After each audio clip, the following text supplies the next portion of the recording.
অধ্যাপক ডক্টর সাখাওয়াত হোসেন সায়ন্ত, আপনাকে আমাদের অনুষ্ঠানে স্বাগত জানাই। আপনি আপনার এই সময় করে আমাদের সাথে যুক্ত হয়েছে, সেজন্য আমাদের শুভেচ্ছা ও কৃতজ্ঞতা জানবেন। আপনার জন্য কৃতজ্ঞতা আমাকে ইনভাইট করবার জন্য। যে আমাদের সাথে আরও থাকছেন বাংলাদেশ সুপ্রিম কোর্টের আইনজীবী অ্যাডভোকেট আল মামুন রাসেল। অ্যাডভোকেট আল মামুন রাসেল, আপনারা জানেন যে তরুণ আইনজীবী, তিনি বিভিন্ন জায়গায় কথা বলে খুবই দর্শকপ্রিয় হয়েছেন। আপনাকেও আমাদের অনুষ্ঠানে আসার জন্য শুভেচ্ছা, কৃতজ্ঞতা এবং ধন্যবাদ। আপনি সময় করে আমাদের সাথে যুক্ত হয়েছেন, সেজন্য আমাদের ধন্যবাদ জানবেন।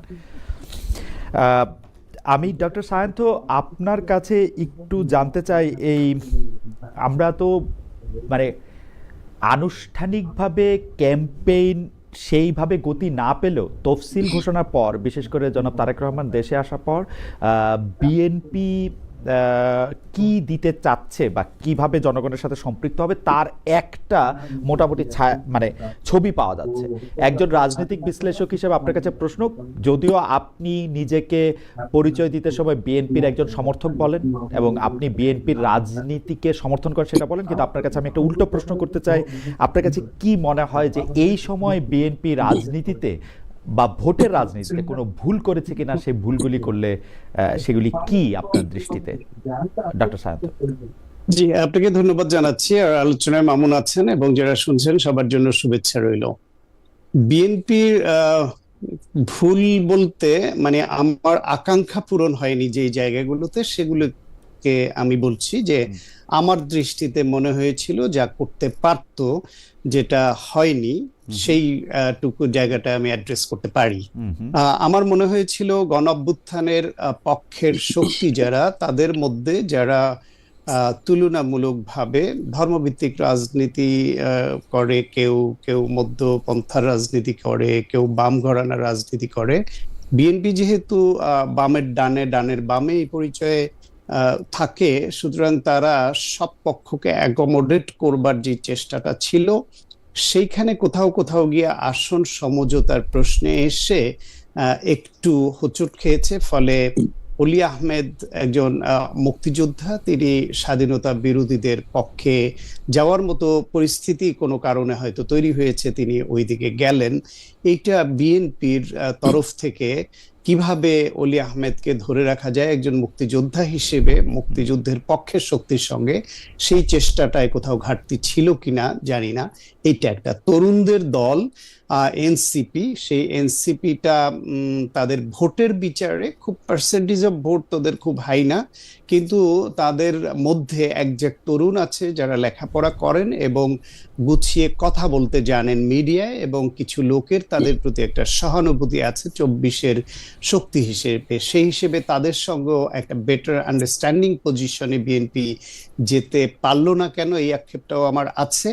পাশাপাশি আমার কেন যেন মনে হয়েছে এই নির্বাচনে, যদিও বিএনপি চেয়ারম্যান তারেক রহমান তিনি বলছেন যে এটা খুব একটা কঠিন পরিস্থিতির মধ্য দিয়ে তাদেরকে যেতে হবে, সেইটার পালসটা বিএনপির অন্য নেতা কর্মীরা কেন যেন মনে হয় ধরতে পারছেন না। ফলে এই নির্বাচনে তাদের এইরকম একটা অনেক জায়গায় মনে হয়েছে যে তারা ধরে নিয়েছেন বড় দল হিসেবে, যেহেতু অতীতের বিভিন্ন নির্বাচনে জামায়াতের পার্সেন্টেজ অফ ভোট বিভিন্ন আসন ভিত্তিক খুবই কম, সুতরাং এটা প্রতিযোগিতায় আসবার মতোই না।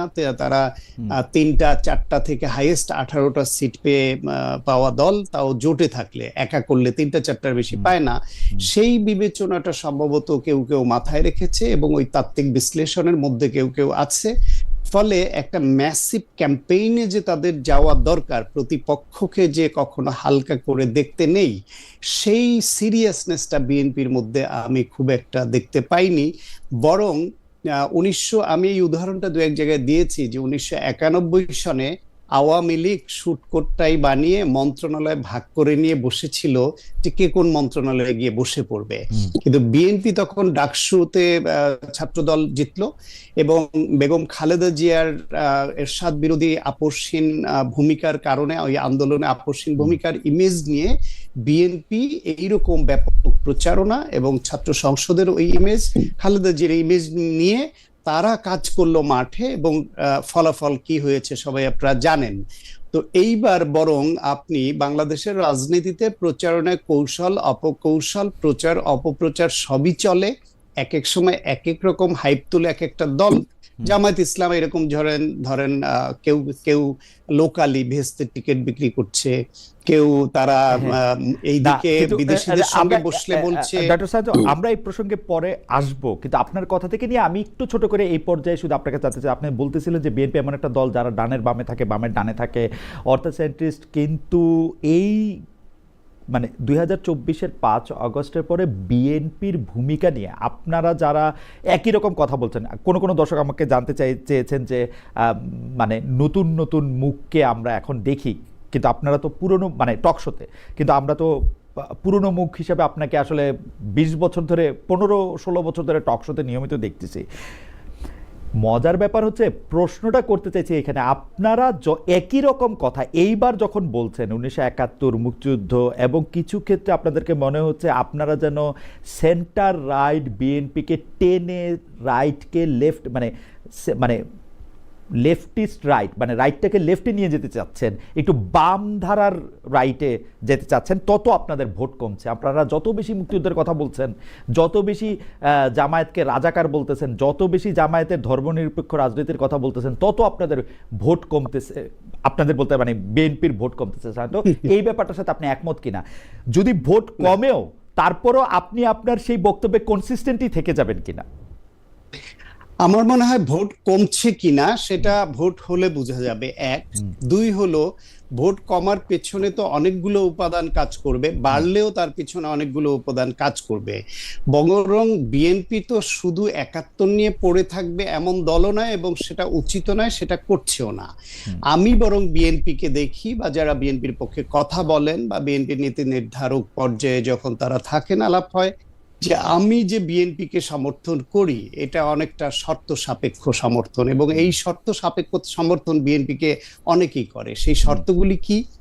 আপনি যদি বাংলাদেশের রাজনৈতিক পট পরিবর্তনের যে গুরুত্বপূর্ণ বাঁকগুলি বিশ্লেষণ করেন, গুরুত্বপূর্ণ ইভেন্টগুলি দেখেন, তাহলে বাংলাদেশের জন্ম থেকে শুরু করে বাংলাদেশের জন্ম একটা স্বাধীনতা যুদ্ধ, সেইখানে বিএনপি মুক্তিযুদ্ধের পক্ষের শক্তি, আওয়ামী লীগও রাজনৈতিক দল হিসেবে মুক্তিযুদ্ধের পক্ষের শক্তি ছিল, কিন্তু জামায়াত ছিল মুক্তিযুদ্ধের বিরোধী শক্তি এবং গণহত্যার অভিযুক্ত শক্তি। আবার আওয়ামী লীগ পরে এসে একদলীয় বাকশাল করলো, সেখানে গণতন্ত্র থেকে বিচ্যুত হলো, বহুদলীয় গণতন্ত্রে যে প্রবর্তনটা হলো, সেখানে জিয়াউর রহমানের একটা ক্রেডিট পয়েন্ট যোগ হয়ে গেল। আবার এরশাদ বিরোধী আন্দোলনের সময় 86 নির্বাচনে যখন আপনার এরশাদের অধীনে জাতীয় পার্টির সঙ্গে জামায়াত ইসলাম এবং আওয়ামী লীগ একযোগে গেল, যদিও শেখ হাসিনা বলছিলেন যে এখানে যারা যাবে তারা জাতীয় বেঈমান, তারপরও গেল। সে বিএনপি এবং তার জোট তারা গেল না, এবং বেগম খালেদা জিয়া আপসিত নেত্রী হলেন, এবং তার ফলাফল 91 আপনারা জানেন। এর পরবর্তী যেই ইভেন্টগুলো, বড় ইভেন্ট আসছে 90-এর গণঅভ্যুত্থান, সেখানে শেষ পর্যন্ত বিএনপি, আওয়ামী লীগ, জামায়াত ইসলাম সবারই গণঅভ্যুত্থানে পক্ষের শক্তি হিসেবে ছিল।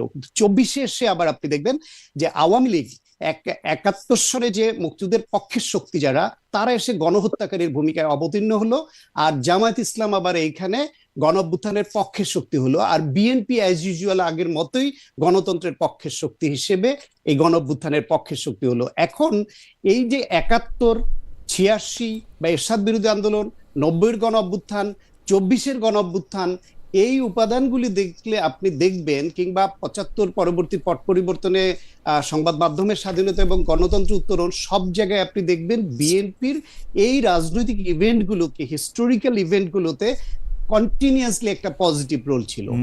আর আওয়ামী লীগ যদি এখনো নিষিদ্ধ, তাদের এক সময় পজিটিভ ছিল, আবার নেগেটিভ ছিল, আর জামাতের এক সময় গণহত্যাকারীর অভিযুক্ত, আবার এইবার এসে গণঅভ্যুত্থানের পক্ষের। ফলে আমি যদি বাংলাদেশের রাজনৈতিক ইতিহাস পর্যালোচনা করি, এই সিদ্ধান্তে আসি যে এই যে শর্তগুলো ম্যাচ করে বিএনপি যাতে এ থেকে বিচ্যুত না হয়, সেখানে শুধু 71-কে আমরা স্টিক করতে চাই না। 71 গণতন্ত্র না, কিন্তু উত্তরণ কিন্তু এবং কিন্তু এই ডক্টর সাহেব সবগুলো আপনি আপনি মিলিয়ে। আপনি একদম খুবই জোরালো ভাষা বলছেন, কিন্তু আপনার কাছে কি মনে হয় না যে বিএনপি একটি খুবই সুবিধাবাদী দল? কারণ 2001 সালের নির্বাচনের আগে যে 4 দলীয় জোটের ঘোষণাপত্র সেটি আমি পড়তেছিলাম, সেই 4 দলীয় ঘোষণাপত্রের মধ্যে কিন্তু আপনাদের কখনো মনে হয় নাই জামাতে ইসলামী যুদ্ধ অপরাধী। আপনাদের কিন্তু একবারের জন্য মনে হয় নাই যে জামাতে ইসলামী 71-এর গণহত্যার শামিল করছে। এইবারও যদি জামায়াত, এইবার কিন্তু বিএনপি জামায়াতকে বাইর করে নাই, জামায়াত বিএনপি থেকে বাইর হয়ে গেছে, যদি থাকতো তাহলে আপনাদের কোনো অসুবিধা হইতো না কিন্তু। না, ওকে, আমরা একটু পরে আসি, আমরা একটু অ্যাডভোকেট রাসেলকে শুনে আসি, নাকি আপনি 1 মিনিট বলবেন? ব্যাখ্যাটা আমি একটু না, পরে হ্যাঁ, কিন্তু দিতে আমার চাই, কাছে আপনি মনে হয় একটু যে যদি বিএনপি সুযোগ খুবই, দেন। আমি আমার কথাটা বলে রেখে, আমার কাছে মনে হয় যে বিএনপি খুবই সুবিধাবাদী দল। এখন এসে জামাতের যেই দোষগুলি তারা বাইর করতেছে, সেই দোষগুলি তো অতীতের দোষ। তারপরে তো মানে যদি দোষও হয়, তারপরে তো বিএনপি তাকে ভালোবাসতে কোনো অসুবিধা হয় নাই। ওকে, আপনার প্রশ্নটা আমি তুলে রাখলাম, জি। আর এর পরের সময় আপনি সুযোগ জি জি, দিলে আপনি এটা আপনি একটু আপনি- আমি ব্যাখ্যা আমি আপনাকে দিতে প্রশ্ন ইচ্ছুক। ছাড়াই আপনি এটি শুরু করেন। ইন দ্য মিন টাইম আমি এই যে লিফলেটটা দেখতেছিলাম, যেখানে মধ্যে খুব খুশি বেগম খালেদা জিয়াকে এবং জনাব মতিউর রহমান নিজামীকে 4 দলীয় জোট ঘোষণার সময়, সেটি আমরা দেখতে পাচ্ছিলাম। যাই হোক, আমি একটু জনাব অ্যাডভোকেট আল মামুন রাসেলকে অ্যাডভোকেট আল মামুন রাসেলের কাছে একটু আসতে চাই। অ্যাডভোকেট রাসেল, আমি জামায়াতের আমিরের ভেরিফাইড ফেসবুক পোস্টে, জনাব ডক্টর শফিকুর রহমানের ফেসবুক পোস্ট থেকে আমি একটু পড়ে শোনাই। সম্প্রতি লক্ষ্য করেছি কেউ কেউ জামাতে ইসলামের প্রতি সংহতি ও সহানুভূতি দেখাতে গিয়ে ভাতৃপ্রতিম সংগঠন ইসলামী আন্দোলন বাংলাদেশের ব্যাপারে অনাকাঙ্ক্ষিত বিভ্রান্তিমূলক বিভিন্ন মন্তব্য ও লেখালেখি সামাজিক যোগাযোগ মাধ্যমে শুরু করেছেন। আপনাদের প্রতি সবিনয় অনুরোধ রাখতে চাই, সত্যিই যদি আপনারা জামাতে ইসলামীকে ভালোবাসেন তাহলে অনাকাঙ্ক্ষিত এই ধরনের সকল কাজ থেকে অবশ্যই বিরত থাকবেন। জামায়াতের মন মতো না হলে সোশ্যাল মিডিয়ায় যে ক্রমাগত আক্রমণ, এবং সেই আক্রমণের মধ্যে কোনো শালীনতা, কোনো ধরনের যুক্তি, কিচ্ছু ধারা, এইটাকে আপনি কিভাবে দেখেন, এবং জামায়াতের আমিরের পর, অনুরোধের পর এইটা আসলে থামবে কিনা? অ্যাডভোকেট রাসেল। জি, অসংখ্য ধন্যবাদ খালিদ ভাই এই চমৎকার প্রয়াসে আমাকে যুক্ত করার জন্য। সাথে আমার সহ প্যানেলিস্ট সাখাওয়াত ভাইকেও ধন্যবাদ জানাচ্ছি, এবং ঠিকানার যারা দর্শক আছে তাদেরকেও অগ্রিম শুভেচ্ছা জানাচ্ছি। প্রথম কথা হচ্ছে খালিদ ভাই, আমি আসলে এটা আমাদের বাংলাদেশের কেন যেন একটা অপসংস্কৃতিতে পরিণত হয়েছে। আপনি শুধু বললেন যে জামাতের বিপক্ষ লিখলে মানুষ গালাগালি করে। আপনি আমার পেজে, আমি যে টকশোগুলোতে রিসেন্টলি টকশোগুলোতে আমি যাচ্ছি, আপনি আমার পেজে দেখবেন মানে শত শত, মানে আমি এমন কমেন্ট আমি নিজেও নিতে পারি না। আমাকে রাজাকারের বাচ্চা, পুরোপুরি রাজাকার, এ মা ধরে বাবা ধরে। এখন আমি এগুলোকে আসলে মানে বাংলাদেশে একটা অপসংস্কৃতিতে পরিণত হয়েছে। আমি আমি এটা এটা বলছি না তারা গালি দিলে আমি তাকে গালি দিতে হবে। কেউ কুকুর আমাকে কামড় দিবে জন্য আমি কুকুরকে কামড় দেবো, আমি এটা কখনো বিশ্বাস করি না। এবং জামাত থেকে আমরা সবসময় এটা বিশ্বাস করি, যারা ইসলামকে ওন করে তাদের জন্য কিন্তু আল্লাহ তাআলা প্রত্যেকটা জায়গায় বলেছে, এবং সূরা আসরের মধ্যে বলেছে যে নিশ্চয় ক্ষতির মধ্যে তারাই, ওয়াল আসরে, সময়ের কসম, ক্ষতির মধ্যে তারাই আছে যারা ধৈর্য ধারণ করেছে, তারা ছাড়া, এবং কল্যাণের পথে মানুষকে ডেকেছে। মানে আপনি ধৈর্য ধারণ করলে আপনি ক্ষতির মধ্যে নেই, এটা আল্লাহ তাআলা একবারে কসম দিয়ে আল্লাহ তাআলা বলেছে। কিন্তু এটা কি, তার মানে যারা ইসলামকে ওন করে, এটা কি জামাত ইসলামে প্র্যাকটিস করা হয়? না না না, আমি আপনাকে হলপ করে বলতে পারি, যারা জামাতের কিছু আছে, জামাতের সাপোর্টার আছে, কিছু আছে জামাতের সাপোর্টার আছে পছন্দ করে, আর কিছু আছে হচ্ছে জামাতের একবারে সরাসরি। জামাতের কিছু আপনি ম্যান পাওয়ারে কিছু ক্যাটাগরিজ আছে, আপনি কর্মী, তাদের হচ্ছে রোকন, কিছু ক্যাটাগরিজ আছে। আমি মনে করি কোনো দায়িত্বশীল জায়গা থেকে কেউ কখনো এটা করে না। যারা পার্সোনালি পছন্দ করে, আসলে আমি একটা কথা বলি খালিদ ভাই, জামাতের ব্যাপারটা হচ্ছে, জামাতের একটা কালেকটিভ হ্যাপিনেস আছে, একটা কালেকটিভ সরোনেস আছে। মানে জামাতের যারা জনশক্তিরা, তারা যদি একজনে আপনি দেখবেন জামাতের এই রিসেন্টলি গুম কমিশনে একটা আসছে যে জামাতের সবচেয়ে বেশি গুম হয়েছে, কিন্তু সবচেয়ে বেশি ফেরত আসছে। তার কারণ হচ্ছে জামাতের যদি সাতক্ষীরাতে কেউ একজন যদি গুম হয়, তাহলে প্রত্যেকটা উপজেলা, জেলা শহরে আপনি যাবেন, যাকে জিজ্ঞেস করবেন জামাতকে ওন করে, সে বলবে যে মনে হচ্ছে যে আমার ভাইকে আমি হারিয়ে ফেলেছি। মানে প্রতিবারটা এত বেশি জোরালো হয়। তার মানে তাদের যে কালেকটিভ হ্যাপিনেসটা একরকম, আবার কালেকটিভ সরোনেস, এই যে কেউ শহীদ হলে সে মনে করে নিজের ভাইকে হারিয়ে ফেলেছি, আবার কাউকে এতে তো কোনো সমস্যা নাই। কিন্তু আমার সমস্যা হচ্ছে কালেকটিভ মিথ্যা কথা বলায়, কালেকটিভ যে জিনিসটা করা হয় না সেই জিনিসটা তারা আরোপ করায়। আমি দেখি যে এই জিনিসটা, মানে আমাকে যদি আপনি রেটিং করতে বলেন, আওয়ামী লীগ ওইগুলি করেছে, এনসিপি ওইগুলি করেছে, জামায়াত ইসলামী সবচেয়ে বেশি করেছে। আমি আমি আমি আমি আমি আমি আপনাকে শুরুতেই বললাম, আমি আপনাকে শুরুতেই বলেছি জামাত ইসলামের যখন আনন্দিত হয় সবাই মনে করে আমি সাপোজ জামাত ইসলাম এবার এই এই নতুন বাংলাদেশে আমরা দেখেছি যে যত বড় বড় পোস্ট গুলো আছে, হ্যাঁ, যেমন আমাদের সুপ্রিম কোর্টের বারে সহকারী অ্যাটর্নি জেনারেল বা 150 জন আমরা দেখেছি, তার মধ্যে হয়তো 10 জন থেকে 12 জন হচ্ছে জামাতের, আর বেশিরভাগই বিএনপির। কিন্তু বিএনপির যদি কোনো কিছু মানে অ্যাচিভমেন্ট হয় তাহলে তারা মনে করে পার্সোনালি আমি অ্যাচিভ করেছি, আর জামাতের যদি কোনো একজন সমর্থক যদি অ্যাচিভমেন্ট কোনো কিছু করে তাহলে প্রত্যেকেই মনে করে যে আমি এটা আনন্দটা আমার। এই জন্য জামাতের এই আনন্দের দিক থেকে তারা হচ্ছে কালেকটিভ হ্যাপিনেস, আবার হচ্ছে দুঃখের দিক থেকে তারা কেউ একজন ভাই আহত। আমার কাছে কিন্তু এটা খুবই ভালো লাগে জামায়াতের কালেকটিভ হ্যাপিনেসের কথা যেটা বলতেছেন সেটা আমি মানিও, কালেকটিভ সরনেসের কথা যেটা মানে দুঃখের কথা যেটা আপনি বলতেছেন সেইটাও আমি মানি। আমি আবারও বলি মানে এতে তো কোনো সমস্যা নাই, কিন্তু আমরা যখন জামায়াতের আমিরের সাথে কথা বলি, আমরা যখন আপনার সাথে কথা বলি, তখন আমরা একরকম প্রকাশ এবং প্রচার পাই। যখন আমরা দেখি যে আপনাদের বিপক্ষে কোনো কথা বললে এই আক্রমণটা কিভাবে আসে, সেইটা আমাদের আরেকটা এটা খালিদ ভাই, এটা কিন্তু সবার ক্ষেত্রে আজকে আজকে আজকে আপনি যদি আজকের এই শোতে আমি বিএনপির বিরুদ্ধে যতগুলো কথা বলবো, যারা বিএনপির ম্যান পাওয়ার আছে, যদিও ওনারা অন্য কাজে ব্যস্ত, যদি সোশ্যাল মিডিয়া অথবা হচ্ছে যে ভালো কাজগুলো টক শো দেখায়, এত সময় কিন্তু বিএনপির লোকজনের বা বিএনপির ম্যান পাওয়ারের কিন্তু এত সময় নেই। কিন্তু জামাতের এই জায়গাটা ঠিক আছে, তারা হচ্ছে এই যে খালিদ ভাইয়ের একটা টক শো, এই টক শোতে অনেক কিছু শিখতে পারবো, অনেক কিছু সমালোচনা সংযোজন বিয়োজন হবে, আমার জ্ঞানের গভীরতা বাড়বে, এই জন্য যে আসে এটাকে আপনি তো সাধুবাদ জানানো উচিত যে তারা। আমি আপনাকে পড়ে শোনাই শহীদুল ওনার নাম। কেউ আপনাকে বকা দিলে তাকে জামায়াত মনে করেন এটা একটা স্বপ্নদোষের মতো না ভাই। কেউ আমাকে বকা দিলে আমি তার সাথে এঙ্গেজ হইতে চেষ্টা করি, আমি দেখি তার ফেসবুক পেজে বা তার অন্যান্য সময় সে কি বলে, তো সেই জন্য আমি বুঝতে পারি। এই যে আপনি একটা কথা বললেন, এই কথাটা কি একটা জাতীয় টেলিভিশনে এইটা সরি মানে অনেক মানুষ এটা দেখে, জাতীয় টেলিভিশন না ধরেন, এটা একটা ইয়াতে এটা বলার মতো কথা। আমি এগুলি প্রত্যেকটা কথায় আমি এটা বলতে পারি আপনাকে, এটা আমি বললাম। কেউ আমাকে বকা দিলে আমি তাকে জামাত মনে করি, ব্যাপারটা এরকম না। একদম জামাতের নাম ধরেই, জামায়াতের কর্মীরাই, জামায়াতের লোকরাই দেয়, আমি এটা দেখেও দেখছি। অনেকে বলে কি, আমি বলি অ্যাডভোকেট হেলাল, আমি বলি অনেকে বলে যে এটা বট বাহিনী করছে, কিন্তু বট বাহিনী বলে কিন্তু কিছু নাই। প্রত্যেকটা বটের পিছনে একটা মানুষ আছে না, একটা মানুষ থাকে, মানুষ আছে, অবশ্যই অবশ্যই অবশ্যই। এখন বিষয়টা হচ্ছে আসলে আমরা মানুষকে সাউন্ডটা বন্ধ হয়ে গেছে না, আমি শুনতে পাচ্ছি। আচ্ছা আচ্ছা আচ্ছা খালিদ ভাই আমরা যেকোনো একটা আইডি আইডেন্টিফাই কিভাবে করি? আমরা আইডেন্টিফাই করি এভাবে যে আইডিটা হচ্ছে প্রোফাইল পিকচারটা কার্ড দেয়া আছে। হ্যাঁ, আমি রিসেন্টলি আফ্রিকা গিয়েছি। আফ্রিকায় একজন আওয়ামী লীগের একজন নেতার সাথে আমার দেখা হয়েছে এই পূর্ব আফ্রিকায়।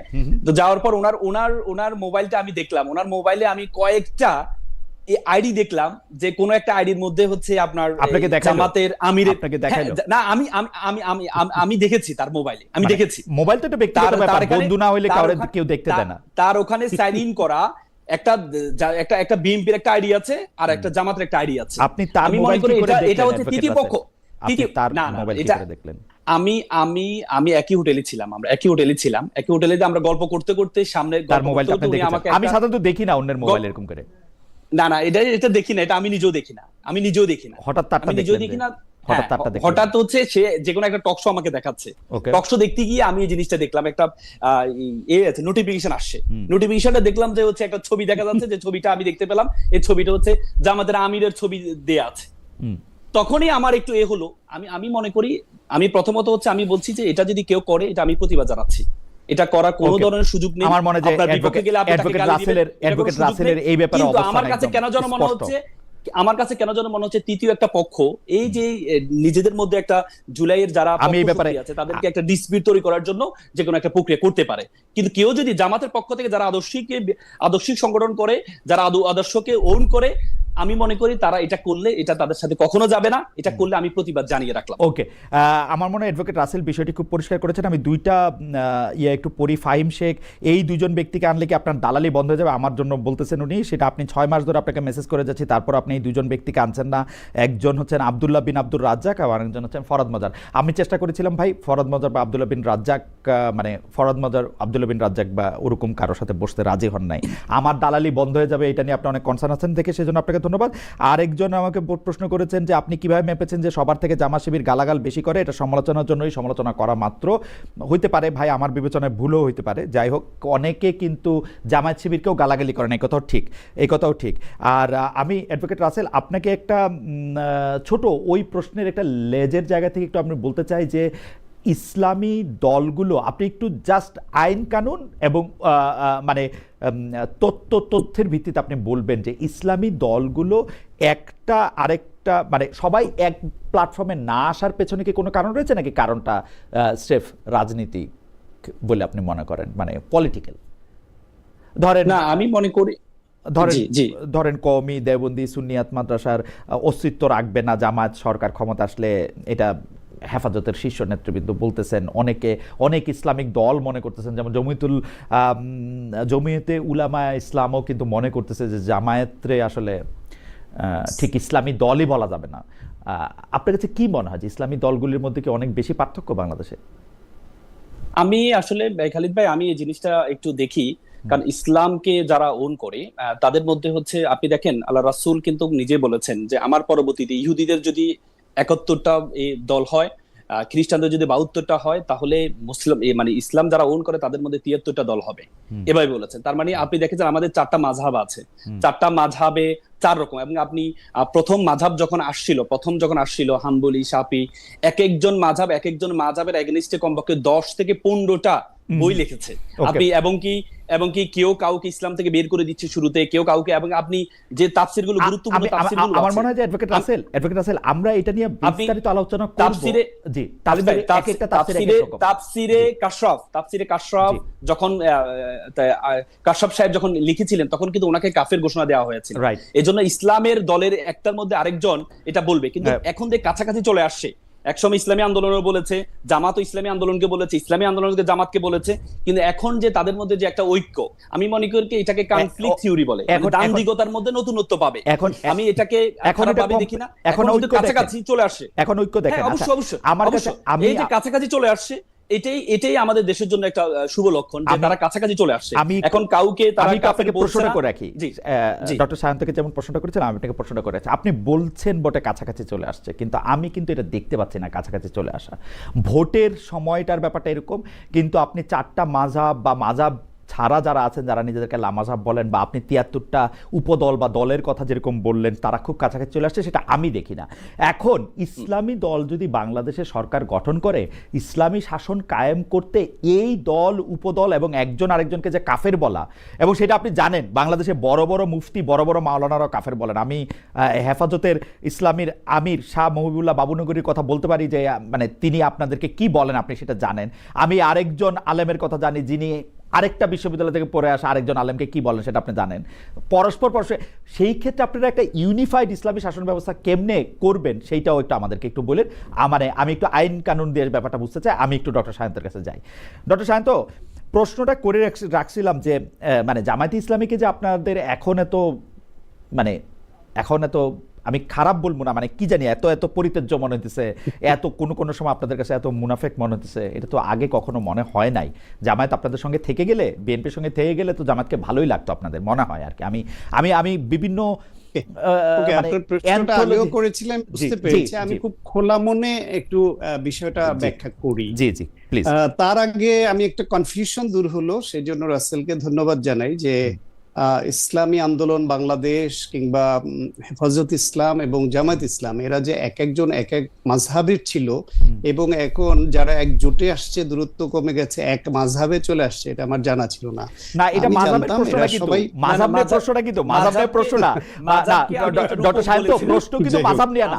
না, এটা বললেই আমি একটু বলি, অ্যাডভোকেট রাসেল আমি একটু বলি, প্রশ্নটা মাযহাবের একটা এক্সাম্পল বলেছিলাম। না, মাযহাবটা একটা এক্সাম্পল। আচ্ছা ঠিক আছে, আমি এক্সাম্পল দিই। আমি বলছি উনি বলছেন এটা খুবই সিগনিফিকেন্ট, উনি দেখতেছেন যে এটা কাছাকাছি চলে আসছে, এইটা আমি কাছাকাছি চলে আসছে মনে হচ্ছে, তার যেটা আমারও মনে হচ্ছে, কিন্তু এটা সাময়িক।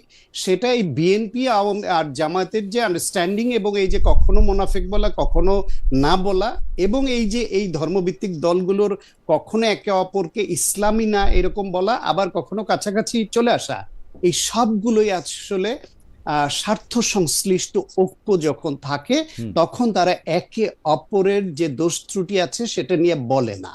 যখন স্বার্থ সংশ্লিষ্ট বিষয়ে ব্যাঘাত ঘটে তখন তারা একে অপরের বিরুদ্ধে দাঁড়ায়। এটা হচ্ছে বাংলাদেশের রাজনীতির একটা ট্রেডিশনাল ব্যাড সাইড।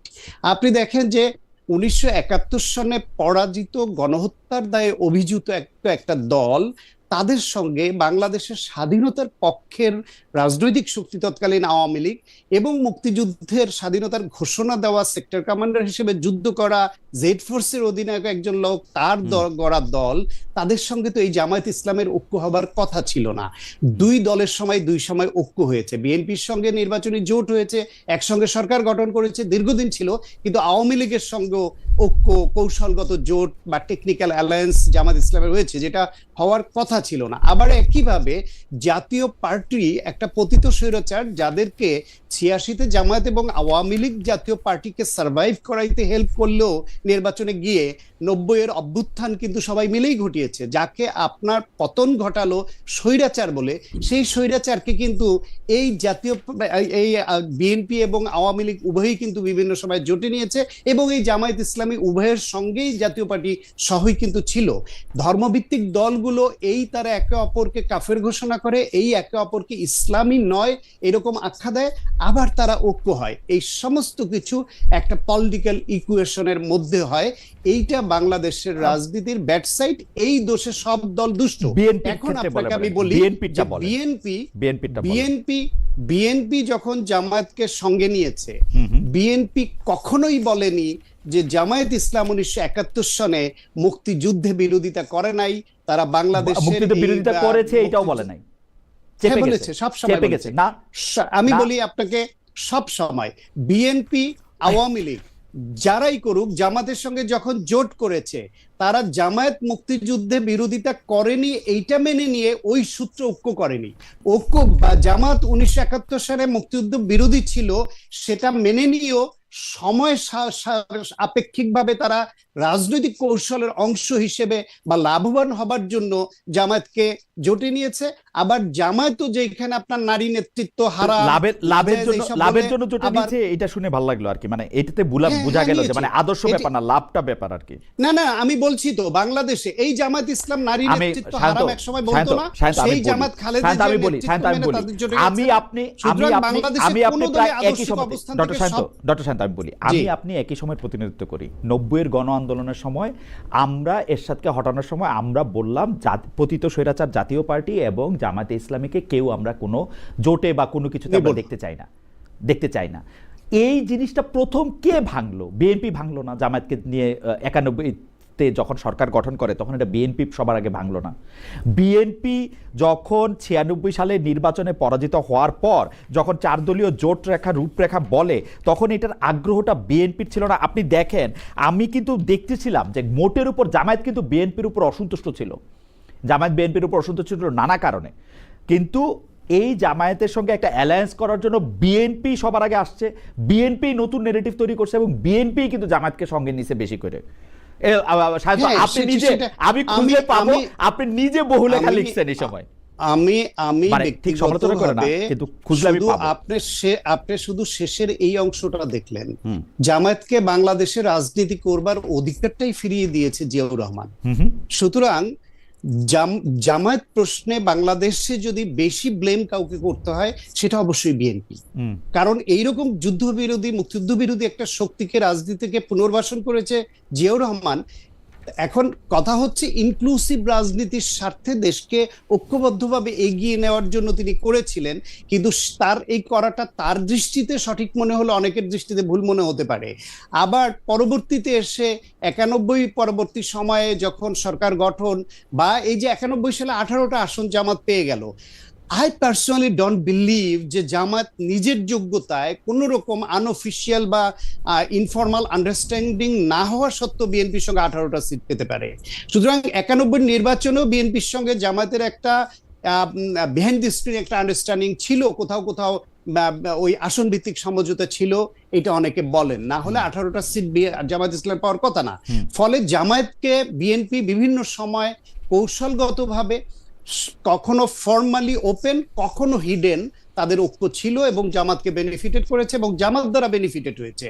আওয়ামী লীগও ঠিক একইভাবে আবার জামাত দ্বারা বেনিফিটেড হওয়ার জন্য তাদেরকে 95-96 সনে তাদের সঙ্গে জোটে নিয়েছে, বিএনপির বিরুদ্ধে আন্দোলন করেছে, আবার নির্বাচনে জামাত 3 সিট পেয়ে কিক আউট হয়ে গেছে, কিক আউট হয়ে আবার বিএনপির সঙ্গে। তার মানে জামাত বাংলাদেশের রাজনীতিতে জামাত ইসলাম, বিএনপি, আওয়ামী লীগ, জাতীয় পার্টি, 4টা বড় শক্তি, এমনকি কিছু বাম ঘরানার তারাও প্রত্যেকের কেউই যে সত্যিকার অর্থে যে আদর্শিক যে রাজনীতিটা করার দরকার ছিল সেটা বিচ্যুত সবাই জামাত করেছে।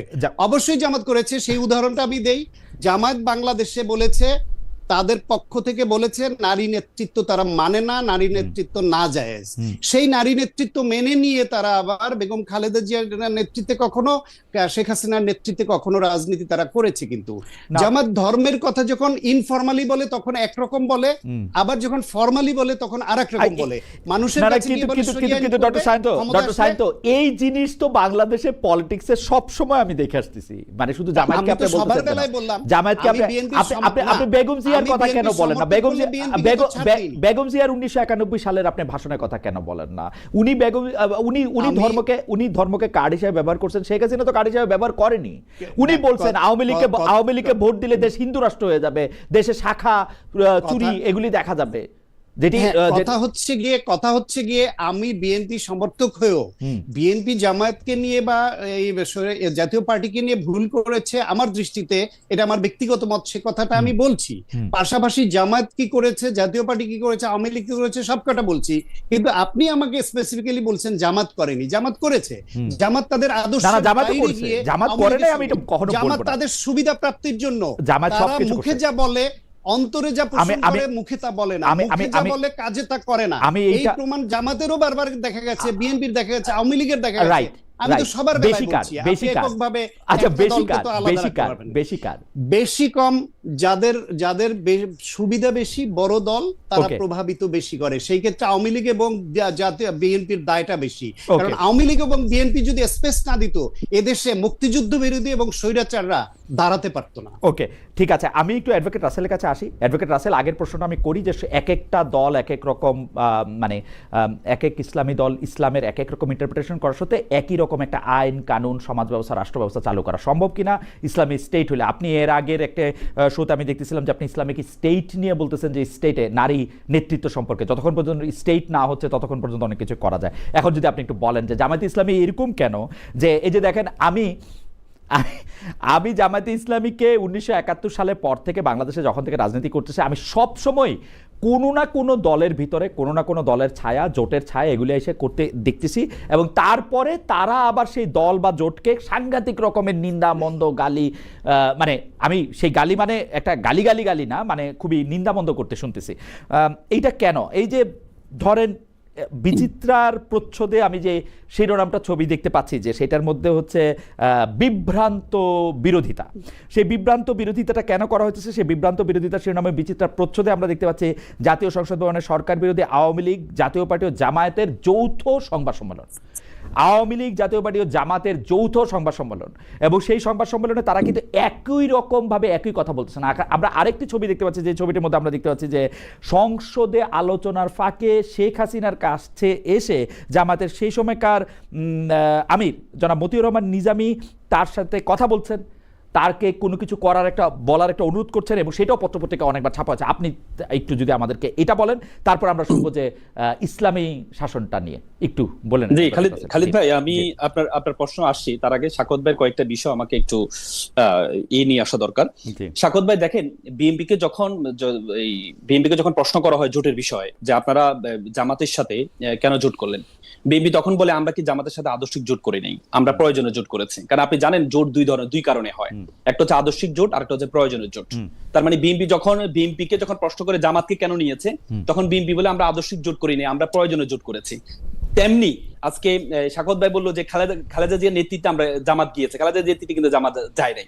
এটা হচ্ছে প্রয়োজনীয় জোট, এটা আদর্শিক জোট না। আদর্শিক জোট হলে জাতীয়তাবাদের আদর্শকে মেনে নিয়ে তারপরে হচ্ছে জোটটা হয়, সেটা আদর্শিক প্রয়োজনীয় জোট। বিএনপি যে কারণে এই জামাতের সাথে জোট করেছে, জামাতও সেই কারণেই এই কি বলে বিএনপির সাথে জোট করেছে। জোট করা ঠিক আছে, মানে আদর্শের মিল না থাকলেও ঠিক আছে। এটা এখন আপনি 11 দলের যে জোটটা, এটাও প্রয়োজন এবং আদর্শিক দুটি মিলে হয়েছে। আপনি দেখেন মানে প্রয়োজন বেশি 1991 না সালে আদর্শ বেশি? আমি তো বিএনপিরই দেখি আদর্শ বিএনপি প্রয়োজন, প্রয়োজনে দুটোই করে, প্রয়োজন। জামায়াতের ক্ষেত্রে কি? আপনার আদর্শ প্রয়োজন, আপনার এই এই প্রয়োজনের জন্য প্রয়োজন, দুটির জন্য প্রয়োজন হয়। মানে যখন আপনি যেটা দেখেন- সুবিধা, মানে এক পকেটে না, না, প্রয়োজন যখন- আছে, এক পকেটে আদর্শ আছে, যখন যেটা সুবিধা এটা না না দেখাবেন। না, যখন আপনার দেশের স্বার্থের জন্য, আপনি দেখেন এবারে জুলাই আন্দোলনে যারা সবাই ঐক্যবদ্ধ হয়েছে, যারা আধিপত্যবাদের বিরুদ্ধে সবাই ঐক্যবদ্ধ হয়েছে, সেখানে কিন্তু সবাই কিন্তু আদর্শিক জোটে ছিল না, প্রয়োজনের জোটে, যে দেশের স্বার্থে সবাই জোটে আসছে। দেখেন সাকত ভাই বলেছে যে তখন তো জামাত দাবি একটা ছিল যে, খালিদ ভাই, আমি আসি। দাবি একটা ছিল যে শেখ হাসিনাকে ক্ষমতা থেকে চলে যেতে হবে, পদত্যাগে বাধ্য করতে হবে, সেই একটা পয়েন্টে সবাই এক হয়েছে। কিন্তু পরে এটাকে আমরা দেখছি যে কার কত ক্রেডিট, এটা আসলে শিবিরই বেশি করছে না বিএনপি বেশি করছে, এনসিপি পুরাটা নেতৃত্ব দিচ্ছে, এটা নিয়ে আমরা যাই হোক। হাওয়েভার আপনি বলতেছেন যে এটা আদর্শিক জোট কখনো জামাত করে না, জামাত প্রয়োজনে জোট করে, তাই তো? এখনো তাই প্রয়োজনে জোট করে, এখনো শুধু তাই নট অনলি জামাত, এখানে বিএনপিও সেটা করেছে। না, বিএনপির কথাটা আমি আলাদা করে রাখি, জামায়াতের কথাটা আপনি বলেন, জামায়াতের কথাটা বলেন। 91 সালে প্রথম ক্ষমতার স্বাদ কিন্তু জামাতে বিএনপিকে দিয়েছে, এবং জামাত কিন্তু তখন কিন্তু চাইনি যে জামাতের, আপনি দেখেন 150টি আসন যখন আওয়ামী লীগের হচ্ছে না, বিএনপিরও হচ্ছে না, তখন কিন্তু জামাত কিন্তু বিএনপিকে এই আসনগুলো দিয়ে তারপর হচ্ছে ক্ষমতা নিয়ে আসছে। জামাত কিন্তু মন্ত্রিত্ব চাই নাই। 96 সালে যখন বিএনপি সেই কি বলে বিদ্রোহ করেছে, তখনই কিন্তু পরবর্তীতে আওয়ামী লীগের সাথে যুগপৎ আন্দোলন করতে কোনো অসুবিধা হয় না। পরবর্তীতে হ্যাঁ, আপনি জামাত সবসময় যারা রাষ্ট্র স্বৈরশাসকের এগেইনস্টে সবসময় দাঁড়ায়। জামাত 1991 সালে জোট করেছে কেন? এরশাদের বিরুদ্ধে। 96 সালে যখন জামাত দেখতে পেল যে নির্বাচন করেছে কেন? বিএনপি যখন কোন কৌশলে ক্ষমতাটাকে নিতে যাচ্ছে, তখনই জামাত তখন জোট করেনি। জামাত দেশের সাথে একজনের সমঝোতা করেছে, সমঝোতা করে বিএনপি পরে বাধ্য হয়েছে সেখান থেকে সরে আসার জন্য। এবং কি 2001 সালে পরবর্তী বিএনপি নিজে বুঝতে পেরে, আপনি নিজেই বলেছেন, পরবর্তীতে অফার করেছে, জামাতকে অফার করেছে এতে আসার জন্য, 4 দলীয় ঐক্য জোটে আসার জন্য। দেখেন আরেকটা বিষয় হচ্ছে সাকত ভাইয়ের আরেকটা বিষয়, আমি একটু বলি, একটু করে বুঝে বলি। ধরেন আওয়ামী লীগ দলটি নিষিদ্ধ হওয়ার আগে, আওয়ামী লীগ দলটি তো এখন নিষিদ্ধ, এটা নিয়ে প্রশ্ন করা একটু মুশকিল, কিন্তু আওয়ামী লীগ যদি একটু ঠিক মতো অফার করতো, তাহলে আওয়ামী লীগ জামাতের সাথেও জোট করতে পারতো, বা জামায়াত আওয়ামী লীগের জোটে চলতে পারতো, যেহেতু আদর্শিক কোনো ব্যাপার নাই, সমঝোতা, বা ধরেন সামনে জামাত এখনো পর্যন্ত আওয়ামী লীগের সাথে কোনো জোটে যায় নাই। তখন নির্বাচন ছিল না, তখন আন্দোলন ছিল, আন্দোলন ছিল কিসের এগেইনস্টে? দেশের স্বার্থে যখন আসছে, আমরা তো আসলে 71-এর চেতনা, আমি সাকত ভাই তো সবসময় 71 চেতনাকে নিয়ে আসে, কিন্তু তারেক রহমান সাহেব আমার খুব পছন্দনীয় একটা কথা তিনি বলেছিলেন যে আমাদের পূর্বপুরুষরা অতীত নিয়ে এত বেশি ঘাটাঘাটি করেছে, আমরা নতুন প্রজন্ম, আমরা কখনো অতীত নিয়ে ঘাটাঘাটি না করে আমরা দেশকে সামনে নিয়ে যাব। আপনি বলেন তো, কিন্তু এখন পর্যন্ত অতীত ছাড়া আপনি বর্তমানে দাঁড়াবেন কেমনে? আপনার তো পাঠকগণে দাঁড়াতে হবে তো। অবশ্যই, কিন্তু আপনি মানে আপনারাই বা অতীতটারে বাদ দিয়ে দিতে চান কেন? সবারই তো অতীত ভালো জিনিস, তো অতীত তো ভালো জিনিস। Jamaat was very right in 71। দেখেন জামাতের অবস্থান খুবই ভালো ছিল তো 71 সালে। আপনারা সেটাকে আমি আপনাকে বলি 71-এর চেতনা কি? আমি তো মনে করি 71 চেতনা মানে দেশপ্রেম। 71-এর চেতনা যদি আমি এক কথাই বলি দেশপ্রেম, কিন্তু আপনি আজকে 54 বছরে আপনি বাংলাদেশে কি দেখেছেন? 54 বছরে দেশপ্রেম কোনটা? দেশপ্রেম কোনটা? চাঁদাবাজি করা কি দেশপ্রেম ছিল? আপনি লুট করা কোটি কোটি টাকা আপনি দেশ থেকে পালে, আপনি দেখেন, আপনি শত্রুরা পর্যন্ত বিশ্বাস করে জামাতের যে করাপশনের দিক থেকে, দুর্নীতির দিক থেকে, চাঁদাবাজির দিক থেকে জামাতের অবস্থাটা কত নিচে। আমি মনে করি এটা তর্কযোগ্য। অ্যাডভোকেট রাসেল, আমি মনে করি এটা তর্কযোগ্য। যেই বিএনপি আপনারা দুর্নীতিযুক্ত বলেন, সেই বিএনপিতে আপনাদের 2 জন বড় মিনিস্টার ছিল, 2 জন। আমাদের যে 2 জন মন্ত্রী ছিল, এই মন্ত্রীকে এখনো পর্যন্ত 11 সরকার চেষ্টা করেছে, এখনো পর্যন্ত দুর্নীতির একটা শব্দ পর্যন্ত জীবনে আমি শুনি নাই যে তারা কোনোদিন, এই যে আমি পুরো তারিখ লয়ে বসে আছি, জীবনে শুনি নাই যে তারা একটা প্রতিবাদ করছেন খালেদা জিয়া সরকারের। শরীয়তের আমি আপনাকে বলি, শরীয়তের বিধান কি জানেন? আমি আপনাকে বলি, শরীয়তের বিধান হচ্ছে আপনাকে প্রথমে, যদি আপনি কোনো খারাপ কিছু দেখেন, প্রথমে আপনাকে হাত দিয়ে বাধা দিতে হবে। যদি আপনি হাত দিয়ে বাধা দেওয়ার সামর্থ্য আপনার না থাকে, তাহলে আপনাকে মুখ দিয়ে বলতে হবে। যদি মুখ দিয়ে বলার সামর্থ্য আপনার না থাকে, তাহলে অন্তর দিয়ে ঘৃণা করতে হবে। অন্তর দিয়ে ঘৃণা করবো মানে আমি করবো না সেটা। আপনি দেখেছেন এই মাওলানা মতিউর রহমান নিজামী কৃষি মন্ত্রণালয়ে ছিল, জামাত শুরুতে জামাত বাধা দেওয়ার মাত্র 2 জন মন্ত্রী ছিল, মাত্র 18 জন। জামায়াতের পার্সেন্টেজ অনুসারে মাত্র 2 জন ছিল। আপনি জামাতের কৃষি মন্ত্রণালয় থেকে শিল্প মন্ত্রণালয়ের মাওলানা নিজামীকে কেন নেওয়া হয়েছে? উনি কি কি বলে আপনার অবৈধ সুযোগটা না দেওয়ার কারণে ওনাকে বাধ্য করে ওনাকে কৃষি মন্ত্রণালয় থেকে শিল্প মন্ত্রণালয়ে নেওয়া হয়েছে। তারপরে উনি কি দুর্নীতি করার সুযোগ দেন নাই, নিজেও করেন না, অন্যকে সুযোগ দেন নাই। এবং কি আমি শরীয়তের বিধান, আপনি খুবই জ্ঞানী, আপনি আমাকে শুধু এটা বলেন যে হাত দিয়ে বাধা দিতে পারেন না, মুখ দিয়ে কিছু বলেন না, অন্তর দিয়ে ঘৃণা পোষণ করছেন, এর মধ্যে কোনটা? ওই দুজন ওই ক্যাবিনেটে ছিলেন, ওই দুজন অন্তর দিয়ে ঘৃণা পোষণ করছেন, অন্তর দিয়ে ঘৃণা পোষণ করছেন, মুখ দিয়ে বলেছেন এবং নিজে দুর্নীতি করে নাই সেটা প্রমাণ করেছেন। মুখ দিয়ে বলছেন দুর্নীতির কথা, মুখ দিয়ে বলছেন দুর্নীতির কথা। অবশ্যই কোথায় আপনি দেখেন সক্রেটিসের মন্ত্রী থাকা অবস্থায় মন্ত্রিসভার দুর্নীতির কথা বলছেন, কোথায় এটা?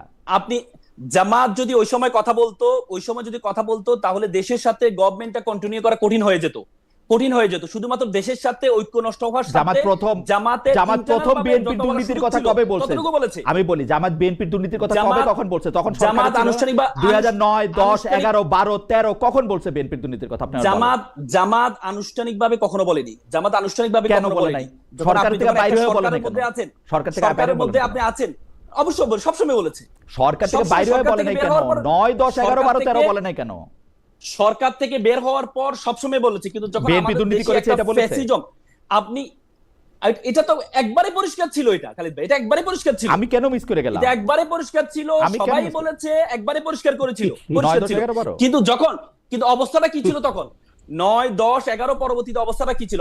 বাংলাদেশের অবস্থাটা এমন ছিল, আপনি যখন আমাদের উপর ফেসিজম আমাদের মাথার উপর ছিল, ওই সময় যখন ইন্টারনাল ভাবে আপনি এই জিনিসগুলোকে প্রকাশ করা হয়, তাহলে ঐক্য থাকে না, দেশের সাথে ঐক্য থাকে না। যে 17-18 বছর আপনি দেখেছেন, 17-18 বছর যে নির্যাতনটা সহ্য করেছে, দুই দলে সহ্য করেছে। এবং সবসময় আমার একটা মনে আছে, আমি খালিদ ভাই একটা কোট এন্ড আনকোট করে বলি, বেগম জিয়া 2008 সালে ইলেকশনে ওনার যে আসনটা, ফেনীর যে আসনটা, সেই আসনে আমার কাছে মনে আছে উনি একটা ছাত্র শিবিরের একটা প্রোগ্রামে আসছিলেন, ইফতার পার্টিতে আসছিলেন, একটা ইফতার ছাত্র শিবির অথবা জামাতের একটা ইফতার পার্টিতে আসছিলেন।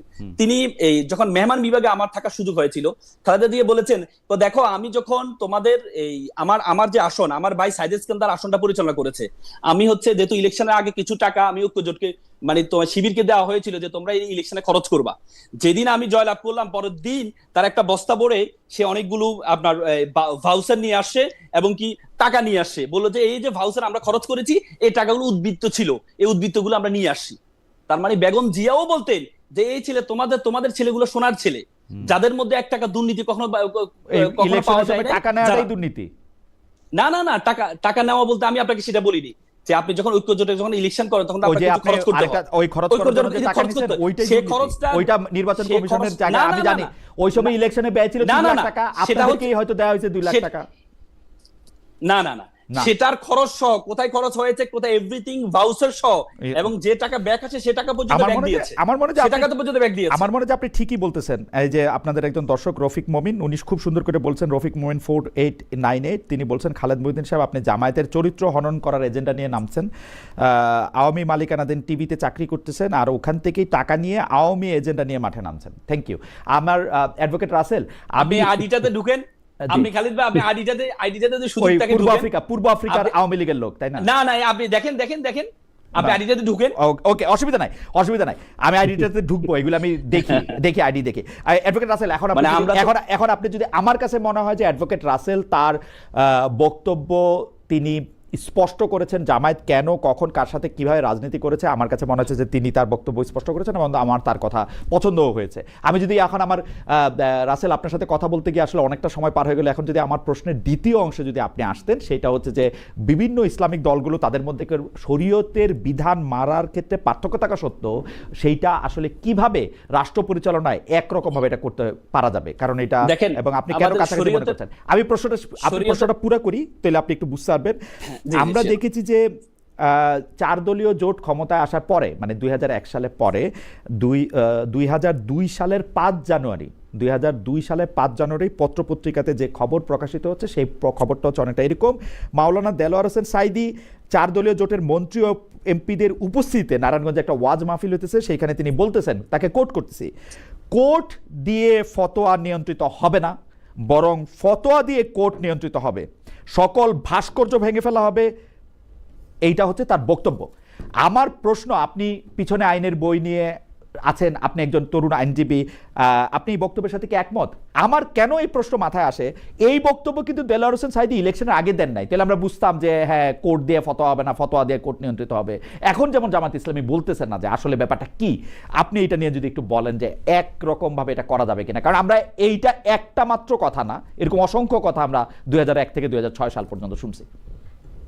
দেখেন, আমার প্রথম কথা হচ্ছে ইসলাম কখনো ইসলামে একটা বিধান আছে যে আল ফিতনা তো আসাদ্দু মিনাল কাতলে, মানে হচ্ছে ফিতনাটা হচ্ছে হত্যা থেকে নিকৃষ্ট। ফিতনা মানে বিশৃঙ্খলা তৈরি করা।